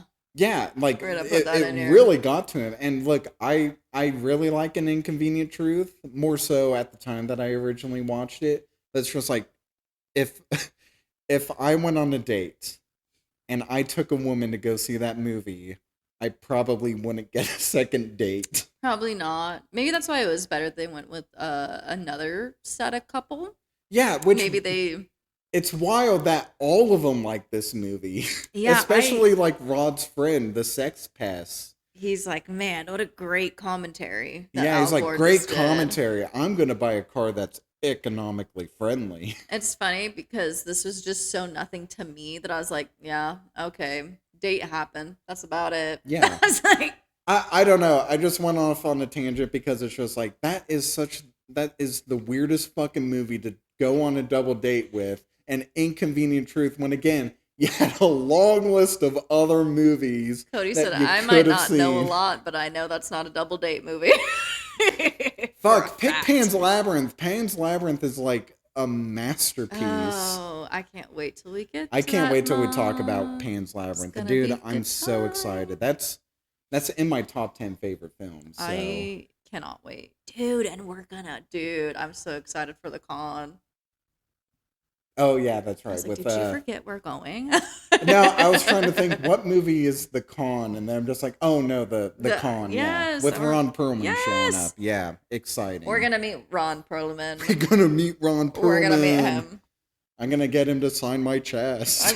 I was gonna say my face. Yes, he will sign my face. I'll be like Ron Perlman, sign. Sign right here. Ah!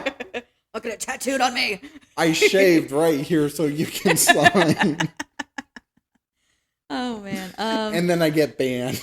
They're like, sir, you need to Sir, leave. you gotta leave. You're making Ron Perlman like very And uncomfortable. they'd be like, okay, hold on, hear me out, my ass. like, my ass. That's my final offer here. Then I get tased. Oh, but yeah, Rod's like doing something with solar panels. Yeah, so since he no longer has a job, I guess he's just trying to peddle his side career. I guess he was so inspired by this The salesman. solar panel The solar salesman. Solar panels. It's not a panel. Solar panels. Solar panels. We're gonna install these mass solar panels. Solar panels. Yeah, he's trying to start up this company of selling solar panels because I guess A, the solar panel guy just like really inspired him, and B, I guess An Inconvenient Truth I was also like, Al Gore inspired did him. too, yeah. Al Gore, we love you. You may not have been our president, but you've been on Futurama so many times. He said, I'll get those solar panels. Solar panels. And he's requesting $10 million in funding.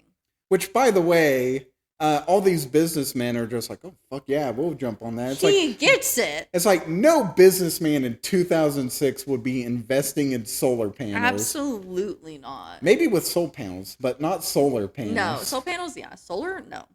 I just love that this actor can't say solar panels. Solar panels? Solar panels? Would you like, we need $10 million for a solar panels. And they said, hell yeah. It's because they didn't know what it was. No, no, I would have loved it if one of them was just like, excuse me, quick question. The fuck are you saying right now? You're saying soul panels or solar panels? But yeah, he gets it. And so to celebrate, he hangs out with Nathalie at a pumpkin festival. Yeah, is it? I just thought it was just a random farmer's market because it's just like there's booths everywhere. It said pumpkin festival on it, yeah. Okay, fair enough. I just thought it was a farmer's market because there's booths everywhere, everyone's shopping and everything. And again, like, obviously James Nguyen didn't go up to every single one because there's like fucking hundreds of people here. Yeah. And it's just like, they're just random people. Yeah. People who are at this weird, like, pumpkin festival thing that's just going on, and James Nguyen is just there filming all of it, getting no permission from. I'm surprised none of these people have like. I was sued just him. gonna say that too. I was like, I'm surprised he's not got sued yet. Because you think of a movie like Borat, where a lot of that movie is just like people's faces are blurred. But they were able to get some of them not blurred because they signed something beforehand. Saying like, yeah, sure. Yeah, like you can get into like legal trouble for this, especially if there are people who didn't want to be associated with this shitty movie. James Nguyen didn't give a fuck. No, he did not. He was just like, yeah, all these people just don't blur their face. Also, by the way, 36 minutes in, still no birds. And no, we did get birds. It's just sorry, it's just still one. Just still one no scene. birdemic happening. No birdemic. Birds not attacking. It's been a hot minute since I've seen Alfred Hitchcock's The Birds. I'm trying to remember how long into that movie it was that we actually got the birds attacking. I don't know. I feel like it was relatively early on. I feel like it was too, but it's been a minute since I've seen it as well. But we do though. Shortly after I write 36 minutes no birds, we get their beach walk. And this is when they find the the dead bird, where literally it's just like it's just a PNG of a bird, just wings, just ugh. And then Rod says it may be infectious. Yeah, he's like, don't touch it; it may be infectious. As Natalie's hand is like literally on the bird, because again they just put it in post, and so Natalie was just like getting as close to the sand as she possibly could before her cue was up. They're like, stop. Oh, by the way, I wrote in here, he says infectious. He doesn't say infectious. He says infectious. Infectious? He's like, Natalie, don't touch it. It might be infectious. I love that. They said, single take. You got it, Rod. Yeah, just keep going.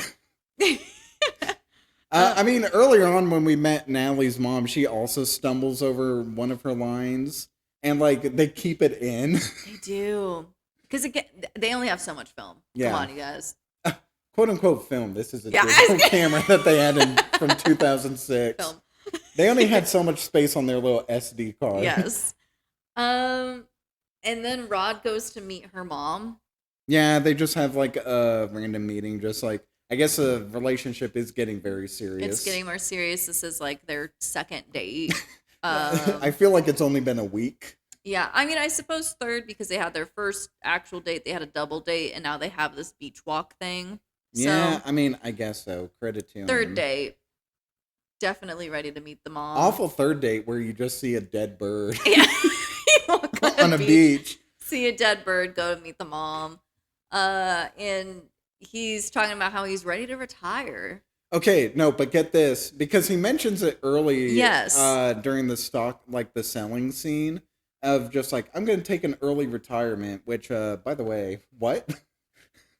Yeah, what is very... How old are you, dude? You're like in your late 20s, early 30s? You're retiring now? Okay, whatever. I was like, what the fuck? But no, literally, he says in this scene of just like, yeah, I'm going to take an early retirement, probably just like two or 3 months, take a break and stuff like that. I'm like, dude, that's not retirement. That's a vacation. That is a vacation. 2 or 3 months of retirement is so funny because that's, like you said, that's not. It's an extended vacation. You just want to take a vacation. Just say so that. Fucking say that. Say a vacation, bud. Again, I don't know if James Nguyen is like American or not. I feel like he isn't. Maybe he got vacation confused with retirement. Possibly. And hey, that's fair. I mean, he's I guess gonna take a 3-month retirement. But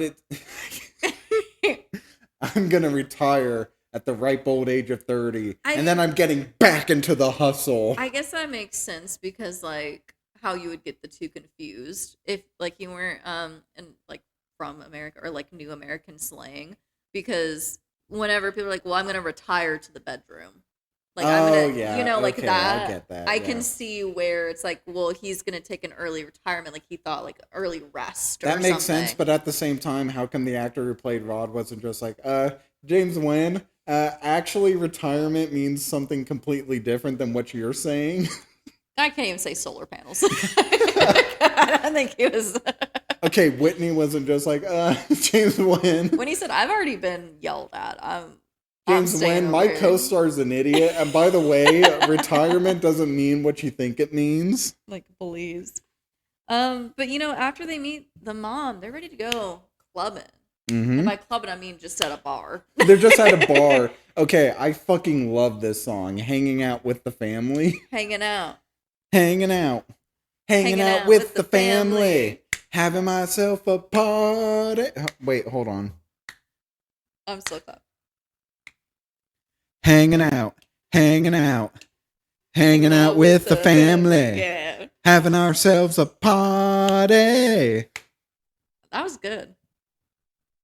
Do we sound any good with auto-tune? I don't know. I don't know either. The song is weird though, because like it's a song about hanging out with the family. It is. But there's a weird lyric about just like the guys just like leering at the women at this party. I'm just like, you mean the family members? Yeah. Do we still have autotune on? No. Or am I crazy? No, we don't. Okay. I have it off. I'm just hearing Don't worry. things. I fucking made I sure. see it. Yeah, nothing's on. I was like, fuck. The rest of this is going to be us auto-tuned. But Sorry. anyway, yeah, they're in this bar. They're dancing to this song, but it's just the two of them dancing. I wrote down the time. Oh, how long the scene goes on for? It's got to be like 4 minutes. Honestly, shorter than that. Oh, It is felt it- longer. Is It it was like 2 minutes? Yeah, it's Okay. 42.28 and then to 44.20. Okay. So almost exactly 2 minutes. Wow. 2 minutes of just Nathalie and Rod just dancing right there. And it's so awkward because like Nathalie at one point like tries to really get into it. She's just like, She's just like a weird and robot. it's so fucking awkward because Rod is like not matching her energy. He's just like, He's just being a robot and just kind of, he's doing doing a side to side. doing that old man dance that you see old men do in the corner. Just like just turning the elbows in like yeah, this is what we're at now. I don't know. This singer is like putting his whole fucking heart into it. He's hanging out with the family. Hanging out with the family, having ourselves a party. This song stuck out with me, like even from the first moment that I knew about this movie of just that song. Sometimes it would just get caught in my head, just hanging out with my family. It's good. It's a It's good song. catchy. It is. Especially when they say the same thing over and over again. It is very, very catchy. I mean, if this movie loves one thing, it's repetition. Absolutely. And well, apparently this gets Nathalie going It gets her hot and heavy. because they gotta have sex. Okay, but get this. Rod is like a millionaire now, and literally he owns a home. They go to a fucking motel to have sex. That's what I was gonna ask you about too, because okay, we saw Rod take her home, Yeah, and either she lives like in an apartment or a duplex, something or like that. something. It looks like an apartment. But they both have homes because she goes to visit her mom, so it's not like she lives with her mom. No. We see him at his home, Yeah, and he owns a home. At least twice we've seen him at his Yes. house. But they go to, Go to a motel. Yeah. To have sex. I'm just like, not even a hotel, like a fancy Hyatt or something. It is very much like a literally, motel, it yeah. looks like a Motel 8. Yeah.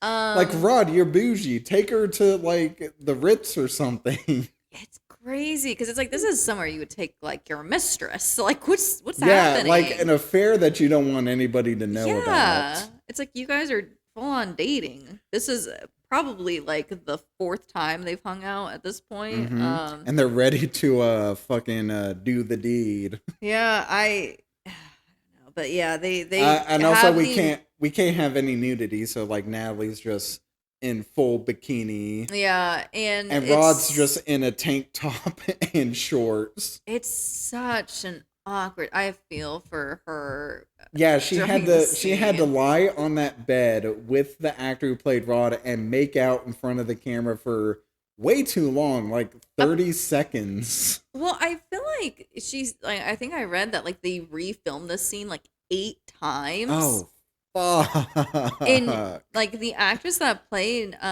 Natalie was like super uncomfortable with it. Like I would be too. Like what the But fuck, Rod's James into Nguyen? it. So. What the fuck, James? What's going on? One of my favorite parts about this is just like Rod, like when Natalie comes out and she's wearing like her underwear and stuff like that. Rod, he's standing there and he's looking at her and he's just like,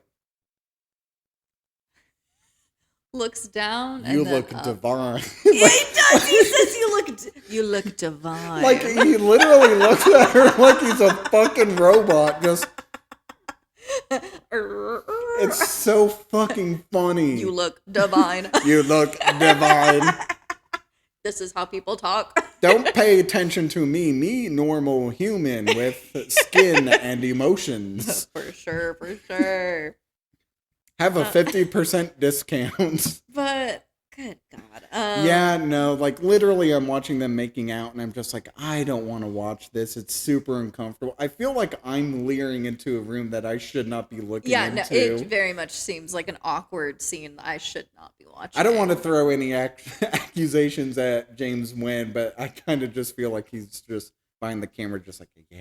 Well, it Yeah. feels like, It we're feels watching like a it, peeping Tom yeah. thing. Then after this incredibly uncomfortable sex scene, Yeah. we just get the serene, like, we just get shots of serene landscape. Random B-roll. Like, just like shots of a insane. highway, a barn, fucking trees over here, stuff I'm like going to that. paint you a picture real quick. I'm watching this on Tubi, right? Shout out Tubi. Yes, that's how I watch Tubi too, because I'm not, like, I bought the Blu-ray. I'm not going to pay another thing to rent it on some streaming service. Yeah. So I'm watching it on Tubi, right? This scene happens. We get the random B-roll. We get an ad break, right? Oh, yeah. Right when the ad break comes back, the next scene is the birds dive bombing. Mm-hmm. I was like, what the fuck? I wrote in my notes, and all of a sudden, bird attack. It is quick, dude. And No, I just thought it literally- was so funny. Because you get the ad break and then...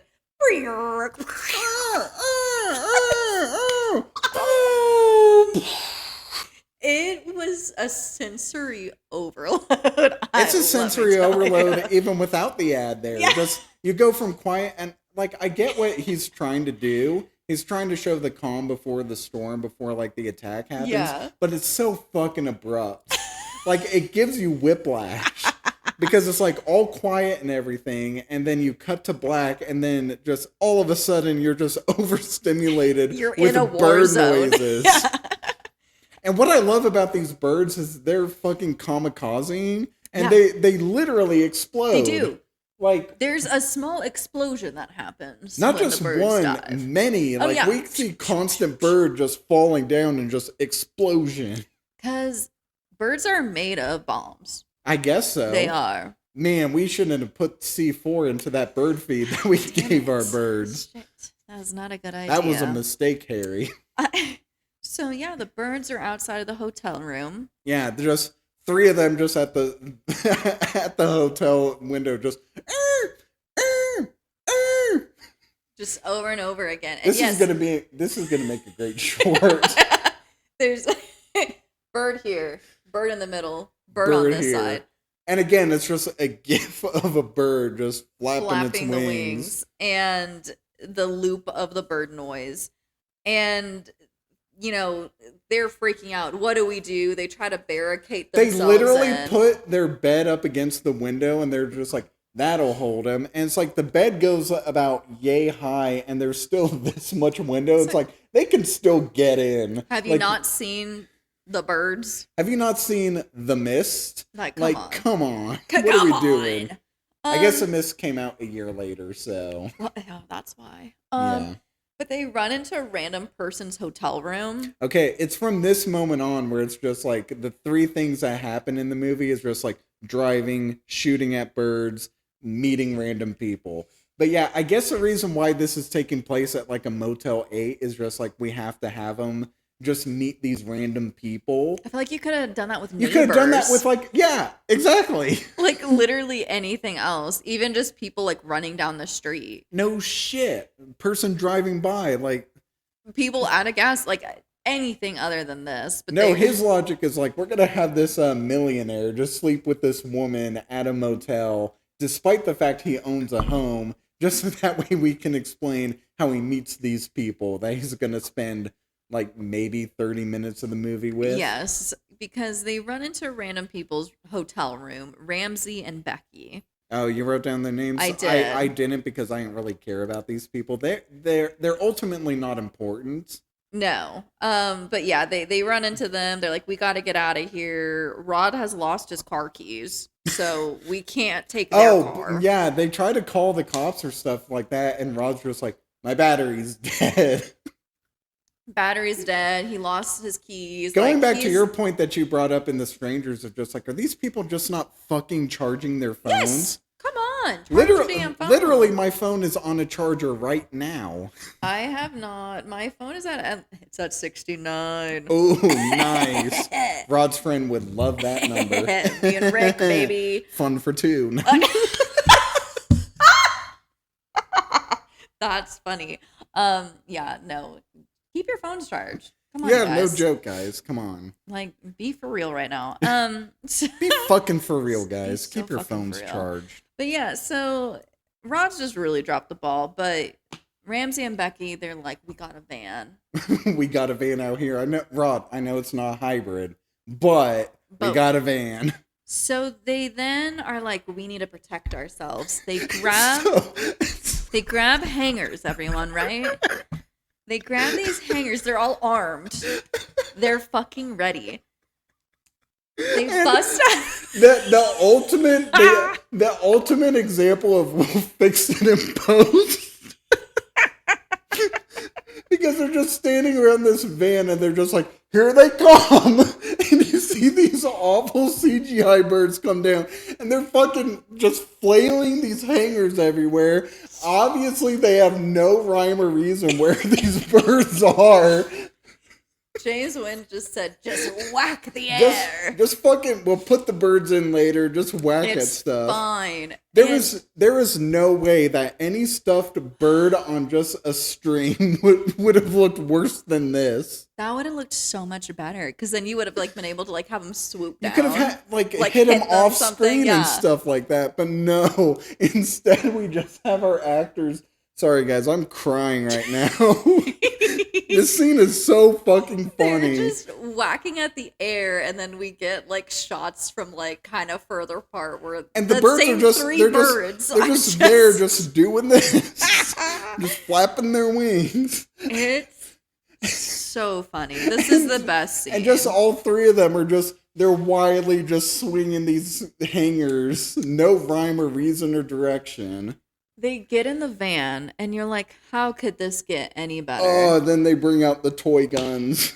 They then have fucking assault rifles. Well, one assault rifle and one, like, it literally looks like a pistol that they got off of toy shelves. Yes, and they're just... brrr, brrr, Man, now, hot. brrr, literally. 2 + 2 is 4, minus 1, that's 3, quick maths.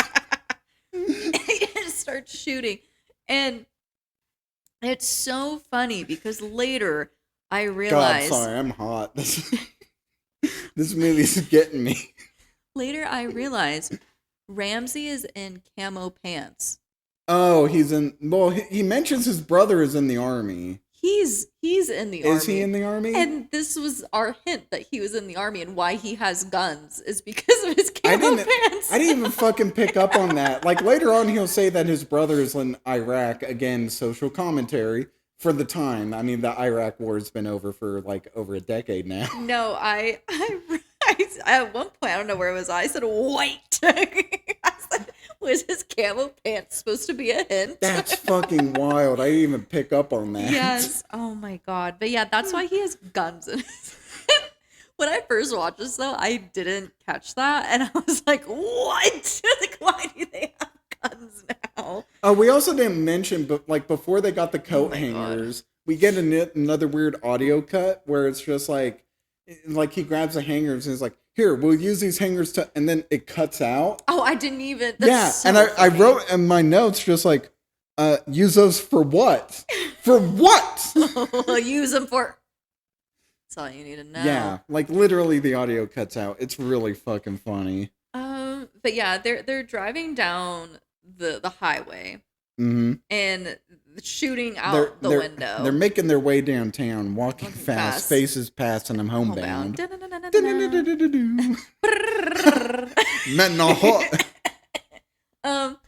They see dead people on the side of the road, and they hop out of the van to go help.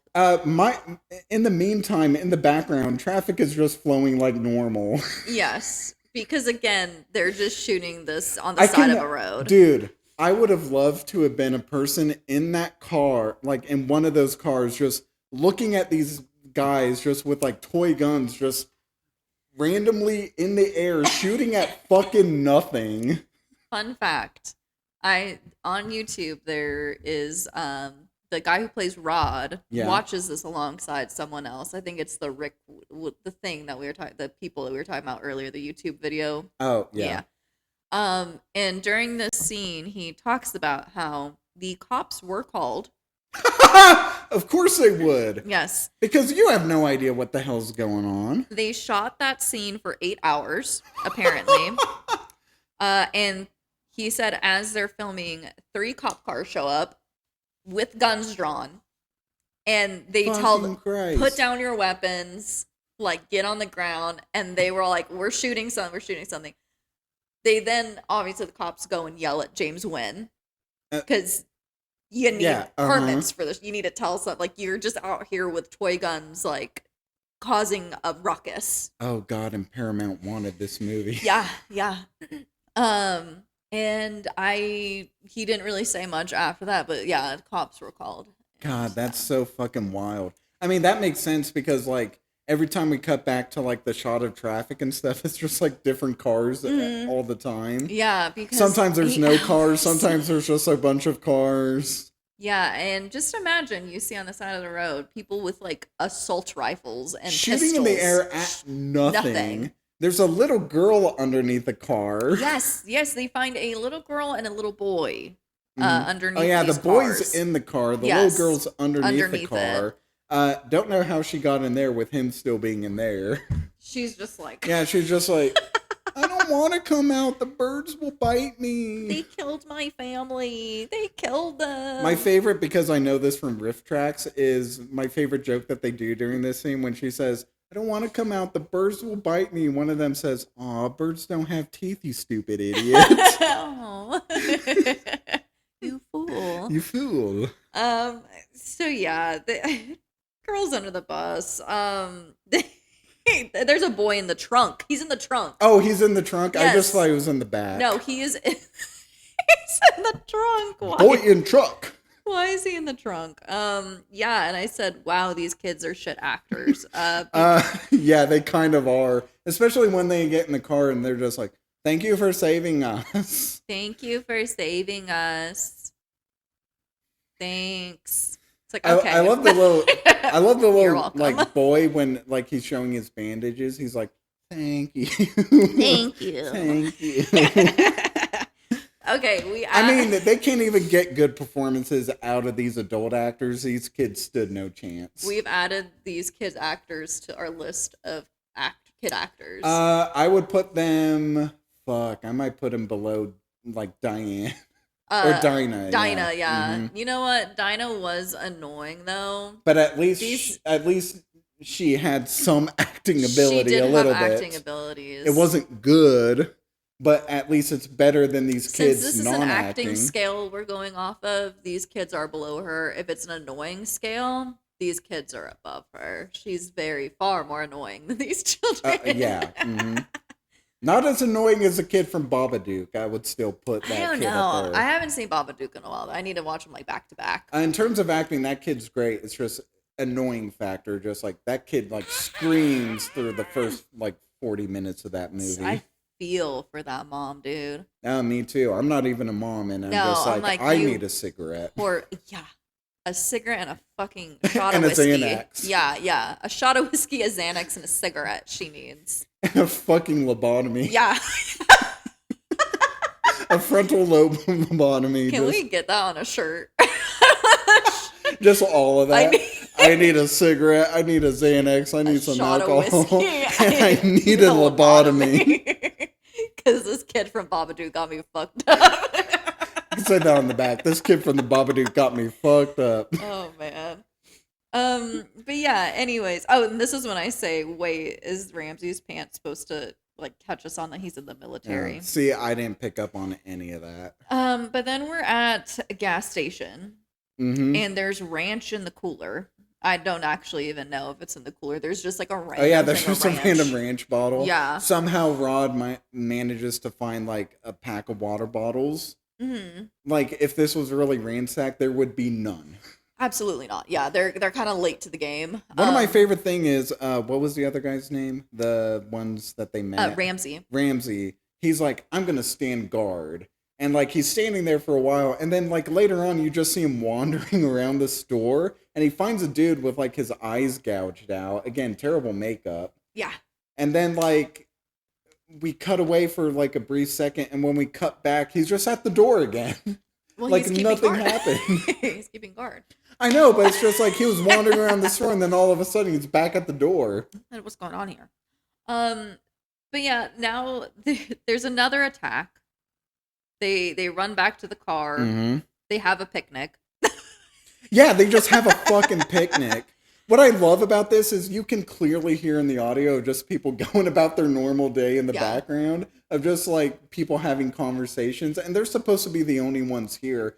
Literally, like you'll see in the background on the beach just people just being walking, normal, not attacking, and like no birds there. My thought goes back to, and I know it was a higher budget than this, but like 28 days later, they managed to make all of London look abandoned with a very limited budget and just like blocking and cutting out like certain points and stuff like that. It's like, you could have made this look empty, but you didn't even fucking try. They didn't know how to work the audio. No, they didn't. They had no permits for anything, so they can't block anything off.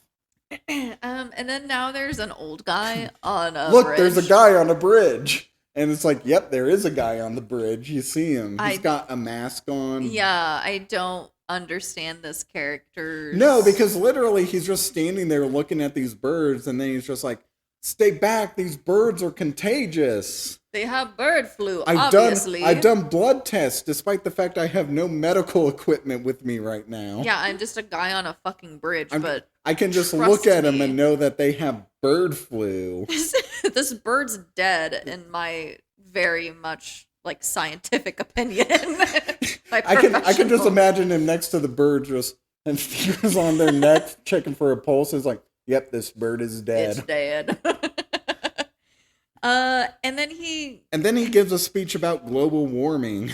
Yeah, I was gonna say he talks about global warming, and it's a long speech. I did not pay attention. It's a very long, boring speech of just like, bird flu may not be causing them to do this, but with rising temperatures, like diseases can be. It's like, all right. It's just like, brother, you don't know how worse it's gonna get. And he said something about cowboys and astronauts. I don't remember. I just wrote cowboys with an X. Astronauts with yes. a check mark. I don't know. Cowboys bad, space good. It really seemed like that's what he was getting at. That's what I got from it. But then after this scene, we get the funniest line. I don't know if you know what I'm talking about. Is it the Iraq War comment? Oh, it's before that. It's like Ramsey and Rod are in the car, and Ramsey asks where, or one of them asks where Becky is, and they say, she's Becky's taking a shit. Yeah. Becky's taking a shit. Don't worry, Don't worry, Natalie's her. watching her. And we'll get that Nathalie is the worst lookout ever. Oh, she does not have her back. No. But before that, we get like the very obvious insert of the Iraq War of just like Ramsey's brother is in Iraq, and he's just like, why are we fighting? Can't we just give peace a chance? And then where's Becky? She's taking a shit. Taking a shit. Oh, okay. Also, this is a scene where it's like both Ramsey and Rod have like cuts on their necks. When did that happen? It just happened at some point. It's like they filmed a whole scene and it just got cut from the movie. They said, I'm sure they might have a cut on their neck. Yeah, they just have cuts on their neck all of a sudden. Don't know where they came from. Well, now we get Becky trying to take a shit. Yeah, she goes to try and take a shit, and a bird just fucking just fucks her up. Yeah, and Nathalie does nothing but yell, Becky, oh my God. Yeah, and warns Becky after she's already dead that a bird's coming. And Becky's like laid out on the floor. Becky, there's a bird. It's like that scene in Guardians of the Galaxy 2 where it's like Mantis gets hit with like a flying meteor, and Drax is just like, Mantis, look out! Fun fact, Becky apparently died because she needed to go to New York for acting school. Oh yeah, I read about that. Yeah. That's why they're like, oh, well, I guess you're dead now. So we're just going to kill off Ramsey too. Yeah. Well, does Ramsey die or he does. Do we... Oh, okay. I can't remember. It's just like, did they just fucking leave him? Or just... No, he does die. Okay. It's actually coming up because Nathalie runs back to the car and says, she's dead. Oh yeah, she runs back just... God. Becky's dead. She's dead. And Ramsey's like, no. I love how Ramsey runs. He's just like full sprinting, like, and we see the full from Cloudy and the Chance of Meatballs. Just foot like wood. Foot like wood. Get back here. Almost does a Tom Cruise run. Yes, and but like we see the whole run. It's just like we don't cut to just him at Becky's body. We see him fully run. They said, "Keep going. Keep going." We gotta get the most out of this VHS tape that we're filming on.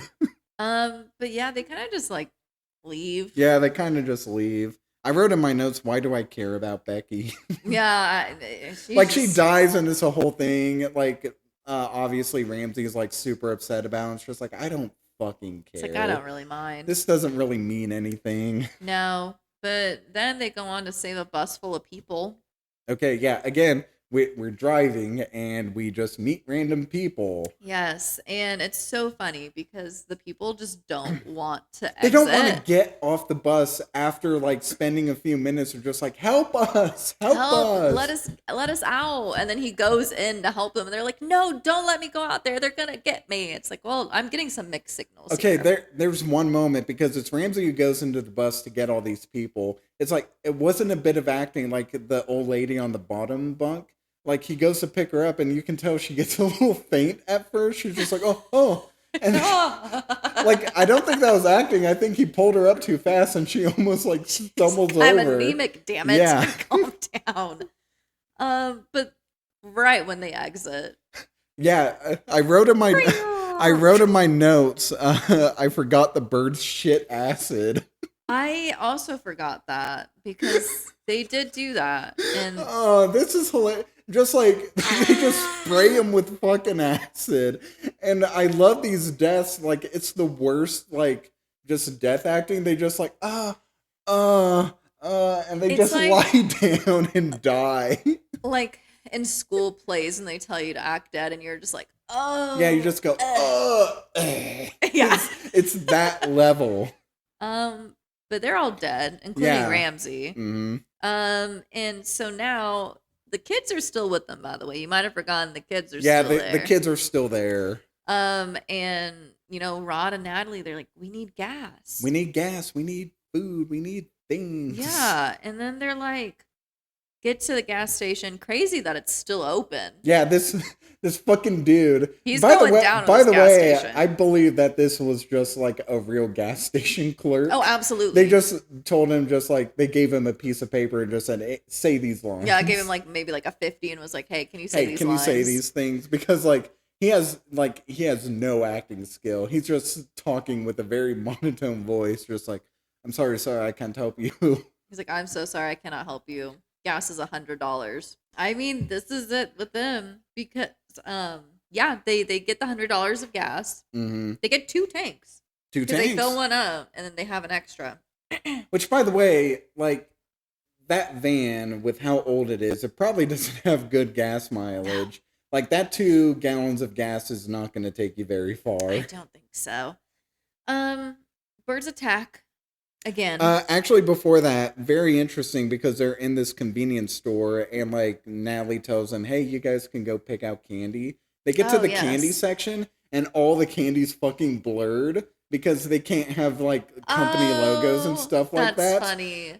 It's bizarre to me. It's just like he blurred the candy but didn't blur the random people's faces. Well, it's also weird that it's like you even put like you guys can go get candy and didn't just show them like run off. Yeah. You went over to the candy and filmed it even though you knew you're going to have to blur it out. Like, I don't. And that's the thing that movie studios do sometimes. That's why you have a lot of like TV shows and movies. They just have like weird made up products. Like my go-to example is like from iCarly, they have like the pear phones instead of the Apple phones because like they can't have like Apple products. Yeah, because they have that, could like, get sued. They have that in a couple of the Nickelodeon shows. Yeah, I think it's on Victorious as well or something like that. But it's like companies will do that of just like they'll make up brands or stuff like that to avoid like getting in legal trouble.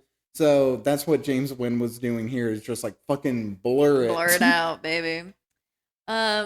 But yeah, and then now the birds attack. Mm-hmm. And they're driving off. They're driving on, and again, in the keeping of the spirit of the second half of this movie, they drive and they meet a guy. Mm-hmm. And a cowboy. And cowboys are bad. We found Cowboys that out are earlier. bad. And he is on the side of the road, and they're like, "Hey, man, you need some help?" He's like, "Yeah, I need." He's some like, "Yeah, gas. I need your gas." Well, he says, "Give it to me." He says, "I need gas," and they're like, "Oh man, it's like $100." And he said, "Man, I only got 50. Give me your gas." He pulls out a fucking gun. And he's like, "Give me your gas." And they're like, "Oh, whoa, take it easy, man." Oh, I'll give you that gas. And so okay, so get this: he gives him the gas. Yes. And like, so to give a little context, like their van is parked behind the dude's truck. Uh-huh. And for some reason, this guy, when he gets the gas, his first instinct is to back up away from the van. It's just like, dude, your car's fucking that way. And the only reason he does it is because he's about to be killed by a bird. He is about to get... He literally backs up into his own death. This bird just swoops down, slits his neck, and flies away. It's really funny because the CGI blood on it is just like... yeah, just bloop. And I love the dude's acting because he's just like... grabbing his neck, walking a couple steps, and then dying. And then the funniest thing is, like, we see his dead body on the ground. We see the throat slit, but what's even funnier is he just has a random scar on the side of his face now. It's just like, when did that happen? And you know what really pissed me off about this scene? God, yes! They leave, and they leave... Okay, what's even more infuriating than leaving the gallon of gas on the side of the road? He didn't even take the guy's fucking gun. He left a gallon of gas and a gun. And a gun. Both of the things that they need. A $100 tank of gas. Yeah, he just fucking leaves it there. Because we gotta go. The birds are coming. Can you cover me, Nathalie, so I can get this $100 thing of freaking gas? And that other gun that has bullets that we are gonna need? No. They're both dumb. No, they just fucking leave. Yep. Wild. It's like they didn't even think about it. Crazy. Again, a second take. Oh, we forgot the gallon of gas. Let's go back and Let's get it. just retake this scene. Nope, we can't do that. We just gotta keep going. And then they go into the woods at some point, and they meet a hippie. Yeah, because they're just like, despite the fact that they grabbed a whole thing of like water bottles earlier, they're just like, we need to get some water So we're gonna go to this creek and get I some was fresh wondering. I was water like, down I don't even there. know why they're in the woods now, but they're in the woods. They're in the woods to get water. That's so stupid. Okay. For a half a second, I thought they were just gonna start drinking it. It's just like, I know it's supposed to be fresh water, but boil that shit first. Please. Yeah, but then they meet a guy in the. I can't tell if it's supposed to be a wig or if that's the dude's actual hair, but it doesn't look like his hair. Absolutely a wig, because I know. But it's such a weird wig because it's just like a very long fucking ponytail. I know for a fact James Nguyen said we need a hippie, and everyone knows hippies have long hair. And that's true. I'm almost positive that's what happened. Like the hair it doesn't fit his face. I wish I had a wig with me. I would put it on to show you guys. Damn. Opportunity lost. We didn't even think about it. Jade, edit a wig on top of Nikki's head. Please. Or my head, whichever one. Yeah. The worst wig you will ever see in your life. It is like deep, just pitch black. It is like there's no lace front. It is not a lace front wig, everyone. It is just straight, just hair and nothing else. It's so funny because it doesn't, like, it looks unnatural on him. No, he doesn't look like he would have pitch black hair. And this guy that's playing this tree hippie, I don't know, like, who he is, but he kind of feels like someone at work just grabbed a random coworker of his and it's like, you want to be in a movie? Because it kind of feels like that. It's just like, I love the trees. I live up here. It's just Jim from accounting. Yeah, pretty much. It is Jim from accounting, and they're just like, hey, Jim, you want to be in a movie? And he's like, oh, okay, yeah, sure, I'll help out. You want to play a hippie that lives in a tree in the, like, a literal, like, house in the tree? He said, I love helping the people. I love the cut of just, like, you see the tree house and stuff like that, and the kids are like, cool, you live in a tree house, can we come up? And the hippie guy is just like, yeah, come on up. And Rod says, no, it's too dangerous. And I'm just like, yeah, because you don't know this guy. I was like, I'm just like, I don't know what's going on here.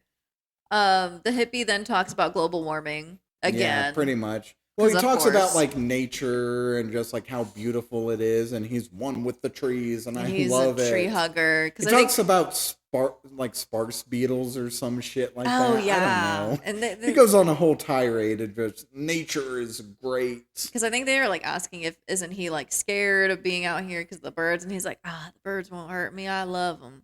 They're only attacking people in cities and near gas stations. He had to bring up specifically gas stations. And gas stations, because that's where y'all are going. Yeah, and seals, by the way. And then he says, oh, I hear a mountain lion. I got to get back up to my house. You got to get to your car. It was nice meeting you. Bye. And it's just like, okay, ending that scene. Anytime you guys need to get out of a conversation, just say, oh, I hear a mountain lion.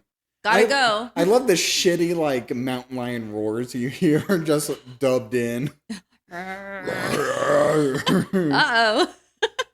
Like, it doesn't even sound like a mountain lion. It's just like...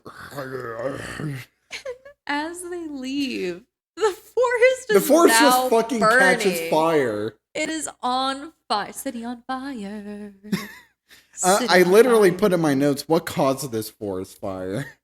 Who knows? I don't think anyone knows. It's just that hot. It's just the trees just caught fire. It is just that hot. Okay, what I love about this fire, because it's obviously like CGI fucking shit fire that they just put in. What I love about it is when, like, we see them, like, running through the woods to get out of there. When we cut to the next scene, the fire just disappears. Like, it's a not frame there. before it cuts away. Like, they didn't even, like, animate it into, like, fade out with the scene. It just, it vanishes. It's just gone. It's gone as well. What a great use of foreshadowing, though, from earlier. Am I right, you guys? I mean, I guess so. So now they're driving again. Mm-hmm. Driving, a shooting shock. at birds, meeting people. They find Mai. Oh yeah, Mai and her boyfriend, Rod's weird sex Rick. test. Yeah. Friend. Their dad. This is the scene where it's like they're playing like a musical score that sounds a lot like Imagine by John Lennon. Well, because Mai's always wearing the t-shirts. Yeah. I'm pretty sure she's wearing her it in t-shirt scene, literally the says scene. Imagine on it. Yeah, and they're dead. actually we're put in tying my up some loose ends here. I put in my notes, can Yoko Ono sue for this? Maybe they got her permission. God, that would be wild. Maybe that's where the $10,000 came from. But I guess so. But literally, like, I was watching the scene and I was just literally just like, imagine all the people living life today. And like, it syncs up. Dang. Yeah, So it's they really crazy. copyright. Copyright. And shocker, they're out of gas. Mm-hmm. I wonder why. Probably because you left a whole Probably fucking because tank. you left a fucking tank, and also you're driving a gas guzzler. Yeah, So. you freaking idiots. We're almost there, you guys. We're almost at the because end of this movie. The kids just want McDonald's. Well, they're hungry. Okay, no, what's funny is the kids are hungry, so they're just like, well, we got to go get food. So their instinct is to go fishing. What I love about this is Rod opens the trunk, and magically, there's just a fishing rod and a stove there. Hey, there's a fishing rod in here. We can catch fish. I am pretty sure. Hey, here's a stove. Yeah, we literally. can cook the fish. That's how it is. And what I can imagine, I would have to go back and rewatch the movie to be sure. I'm pretty sure like all the stuff that we saw in the trunk when they got the like gas tank out is 100% completely different than what it is now. Absolutely. They're just like, oh, we need the characters to fish, so there's just I guess fishing we're rods. just let's throw a fishing rod in there. But no, they go down. Rod catches a fish. And I love Nathalie says, I have seaweed. I have seaweed. What I love about that is she's like, I got seaweed, and a little awkward, like she's posing. And then we cut back to Rod, and he stands there for a second. He's just like, good. Oh, line. Okay, good. Good. Seaweed. Yeah, definitely. It's like, James Nguyen, just cut a little sooner or something like that. Like, and so, but the kids are like, I want McDonald's. Yeah, they cook it up. By the way, like when they cook up this fish, it looks like they have no fucking idea what they're doing. No, they're like, gonna get salmonella. Rod literally just puts the whole fish into boiling water. That'll do. And Nathalie just sprinkles on the seaweed. Boiled for safety. It's like they have no idea how to prepare this Live fish off at of the all. land. Yeah, but the kids are just like, no, I want Happy Meal. I want Happy Meal. I want a Happy Meal. And I'm just like, you want grateful shits. Literally, it's like we could have left you on the side of the road. Read the room. We're on the beach being chased by fucking killer birds. Because guess what? There's another bird attack. Mm-hmm.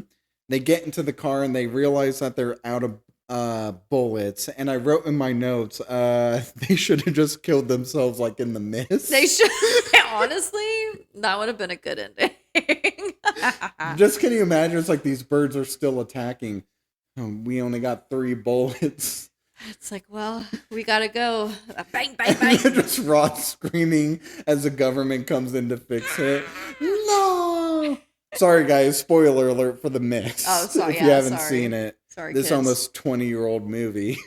But then the birds just leave? They just fuck off. Yeah, it just ends. No explanation. I get, like... It's because it's an act of nature. We'll get to that in the next movie. I get it. Like, the birds, which this movie takes inspiration from, like, that movie ends with no explanation as to why the birds are doing what they're doing. Or even if it ended, right? Because I don't think the birds, the birds never disappear. Like, yeah, because they continue attacking, right? Yeah. In fact, the last shot of the birds, spoiler alert for the birds. Yes. The last shot is very haunting because it's like they're trying to leave this house and literally the house is fucking covered in birds. Yeah.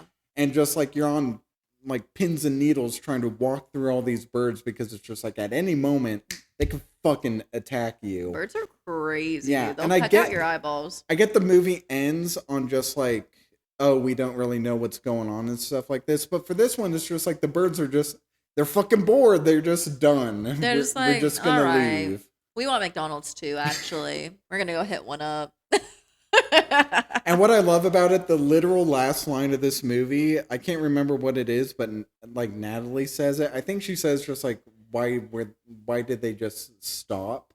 but like literally it's drowned out by the sound of a wave coming in. Oh, see, I didn't even hear it Yeah, because you I can't hear didn't it. have my headphones See, in. I had my headphones in, That's and it's probably just why. like, oh, she said something, but I don't exactly know what it is because a fucking wave came in and drowned out the audio. Because as the birds leave, they just watch them leave for the rest of the movie. Yeah. They just watch them.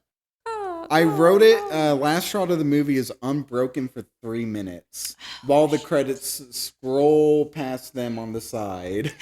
As the credits go, they stay. Yeah. Very awkward. They just stand, they're just literally standing there. Again, there are no actual birds over there, so they're just looking at nothing. That's what I was thinking. I was like, how awkward would that be, James? It's like, just stand there. Just stand there We're for rolling. fucking 3 minutes. Keep standing. Like, I don't know. But yeah, that's the movie. That's Birdemic. Shock and terror. It happened. It did. So yeah, that's the end of the movie. So I mentioned to you earlier before we started the podcast, but Yes. I'm gonna give for every single one of these movies this month, I'm gonna give them 2 ratings.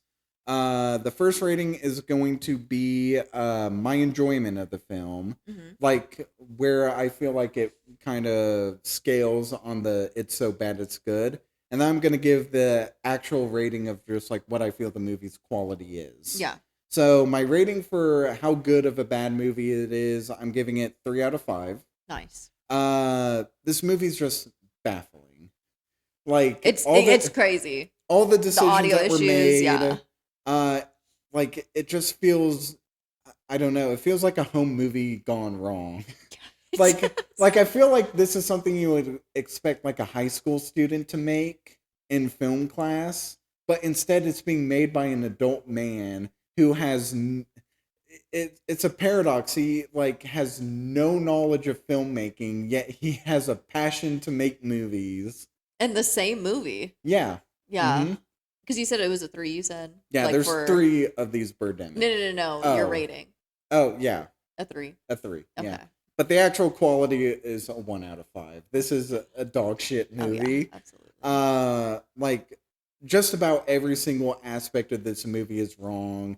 The sound editing being the weirdest thing of just cutting in and out of dialogue, just literally dead silence in certain moments.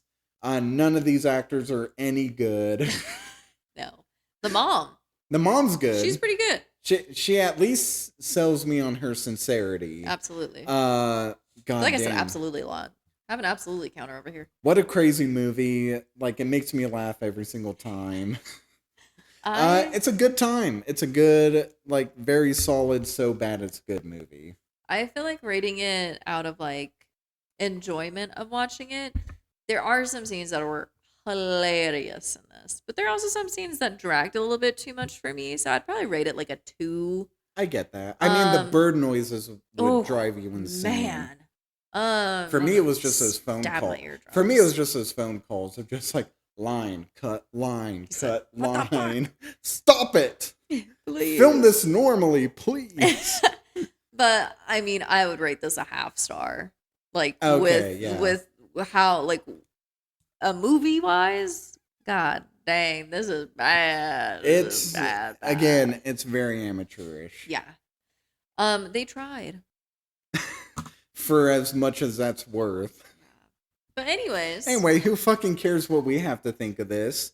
Now we're getting into our favorite segment. What does Letterboxd have to say? Woo.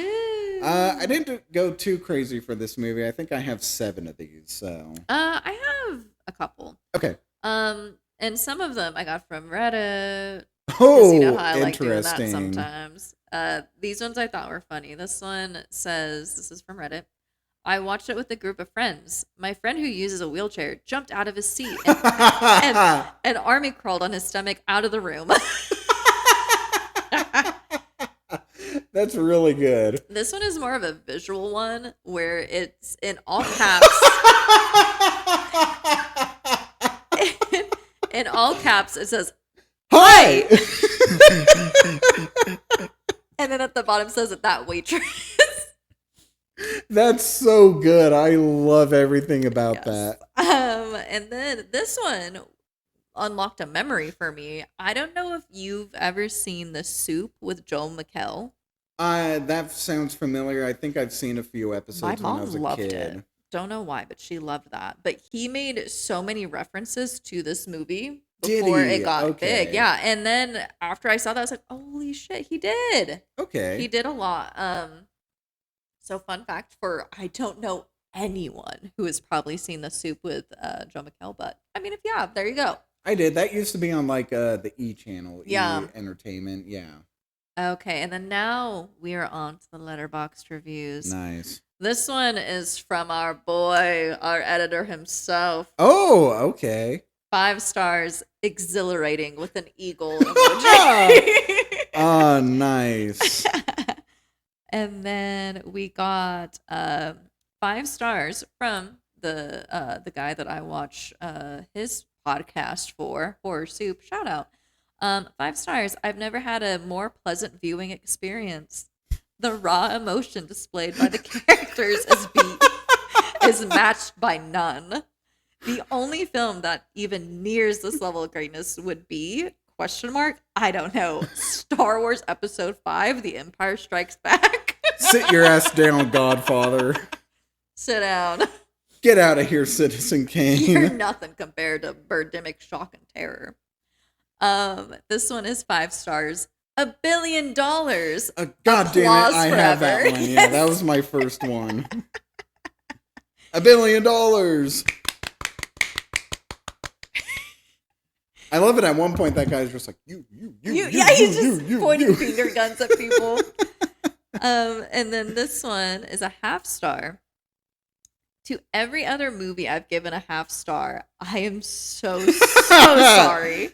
You were a relative cinematic masterpiece. I just didn't know at the time. Honestly, It's like that Thanos meme looking at Morbius, just like, perhaps I treated you too harshly. on a side note, obviously I understand ½ star rating, and I get the ironic so bad it's good 5-star rating, but what monster is giving this dumpster fire 3 stars? Yeah, I thought it was pretty decent film. Yeah, I thought it was fine. Had some unresolved issues, a few rough patches, but overall respectable effort. Just go, leave.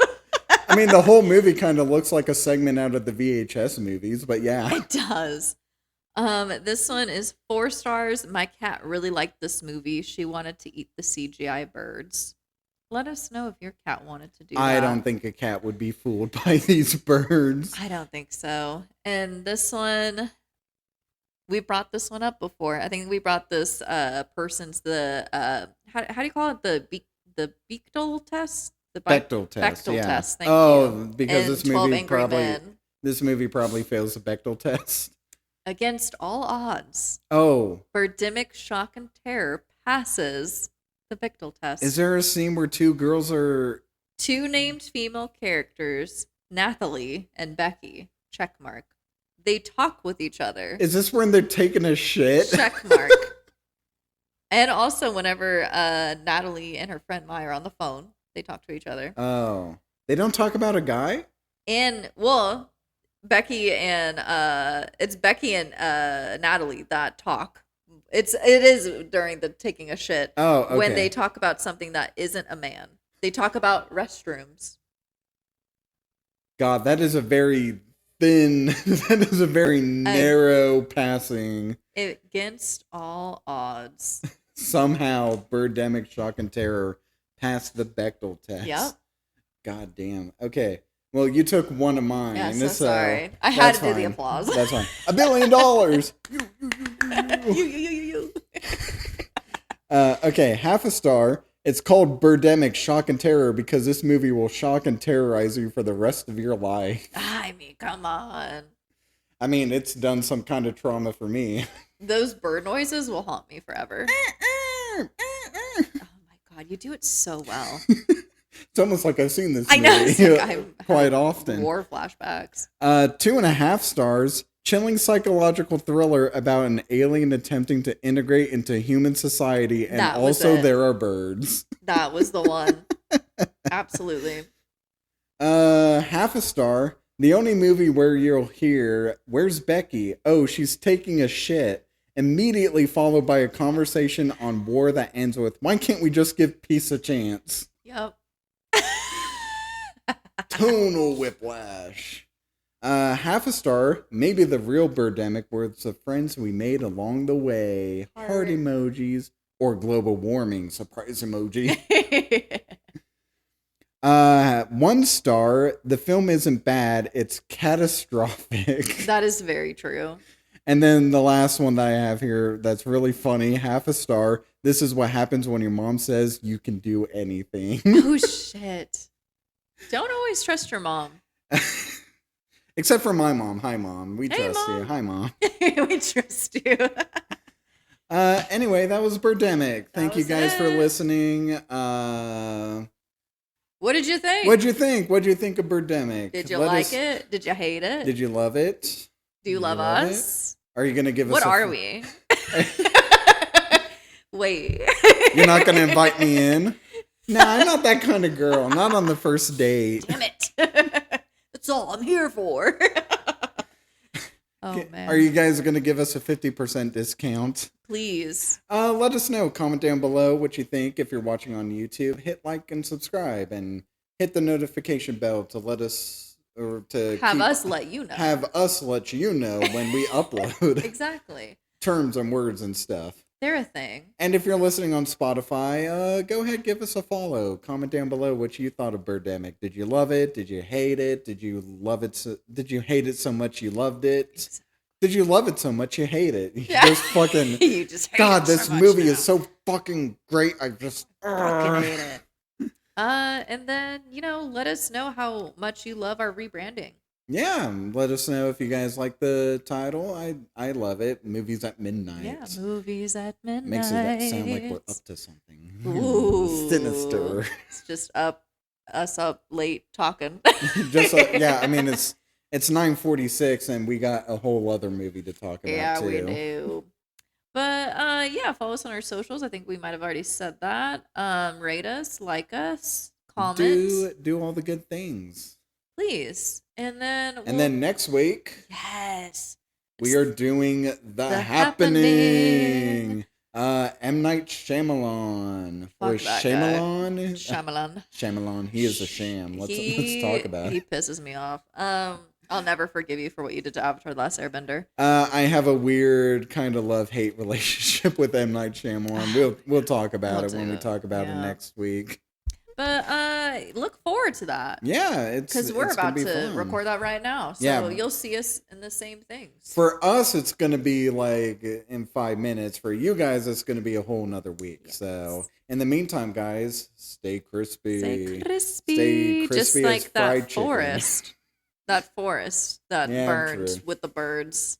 I mean, some of these birds are kamikazing too, so they're on fire They're- and shit yeah, like that. that's true. So. And Oh then- man, if KFC doesn't capitalize on the birdemic, it's just like so much free birds to cook. And then stay Spooked and stay laughing. and stay vigilant against birds and Yeah. global warming. Don't be trusting They'll them both birds. kill you. Pull off to the side of the road, shoot fake guns into the air, get the cops called on you Okay, I don't know 3 about that. times. We can't do that. Oh, yeah, don't do We that. don't Don't do endorse that. that. We don't endorse that here on Movies at Midnight. But Movies anyway, at we'll see you guys next week. Bye. Bye. Bye. Bye. Bye. Bye.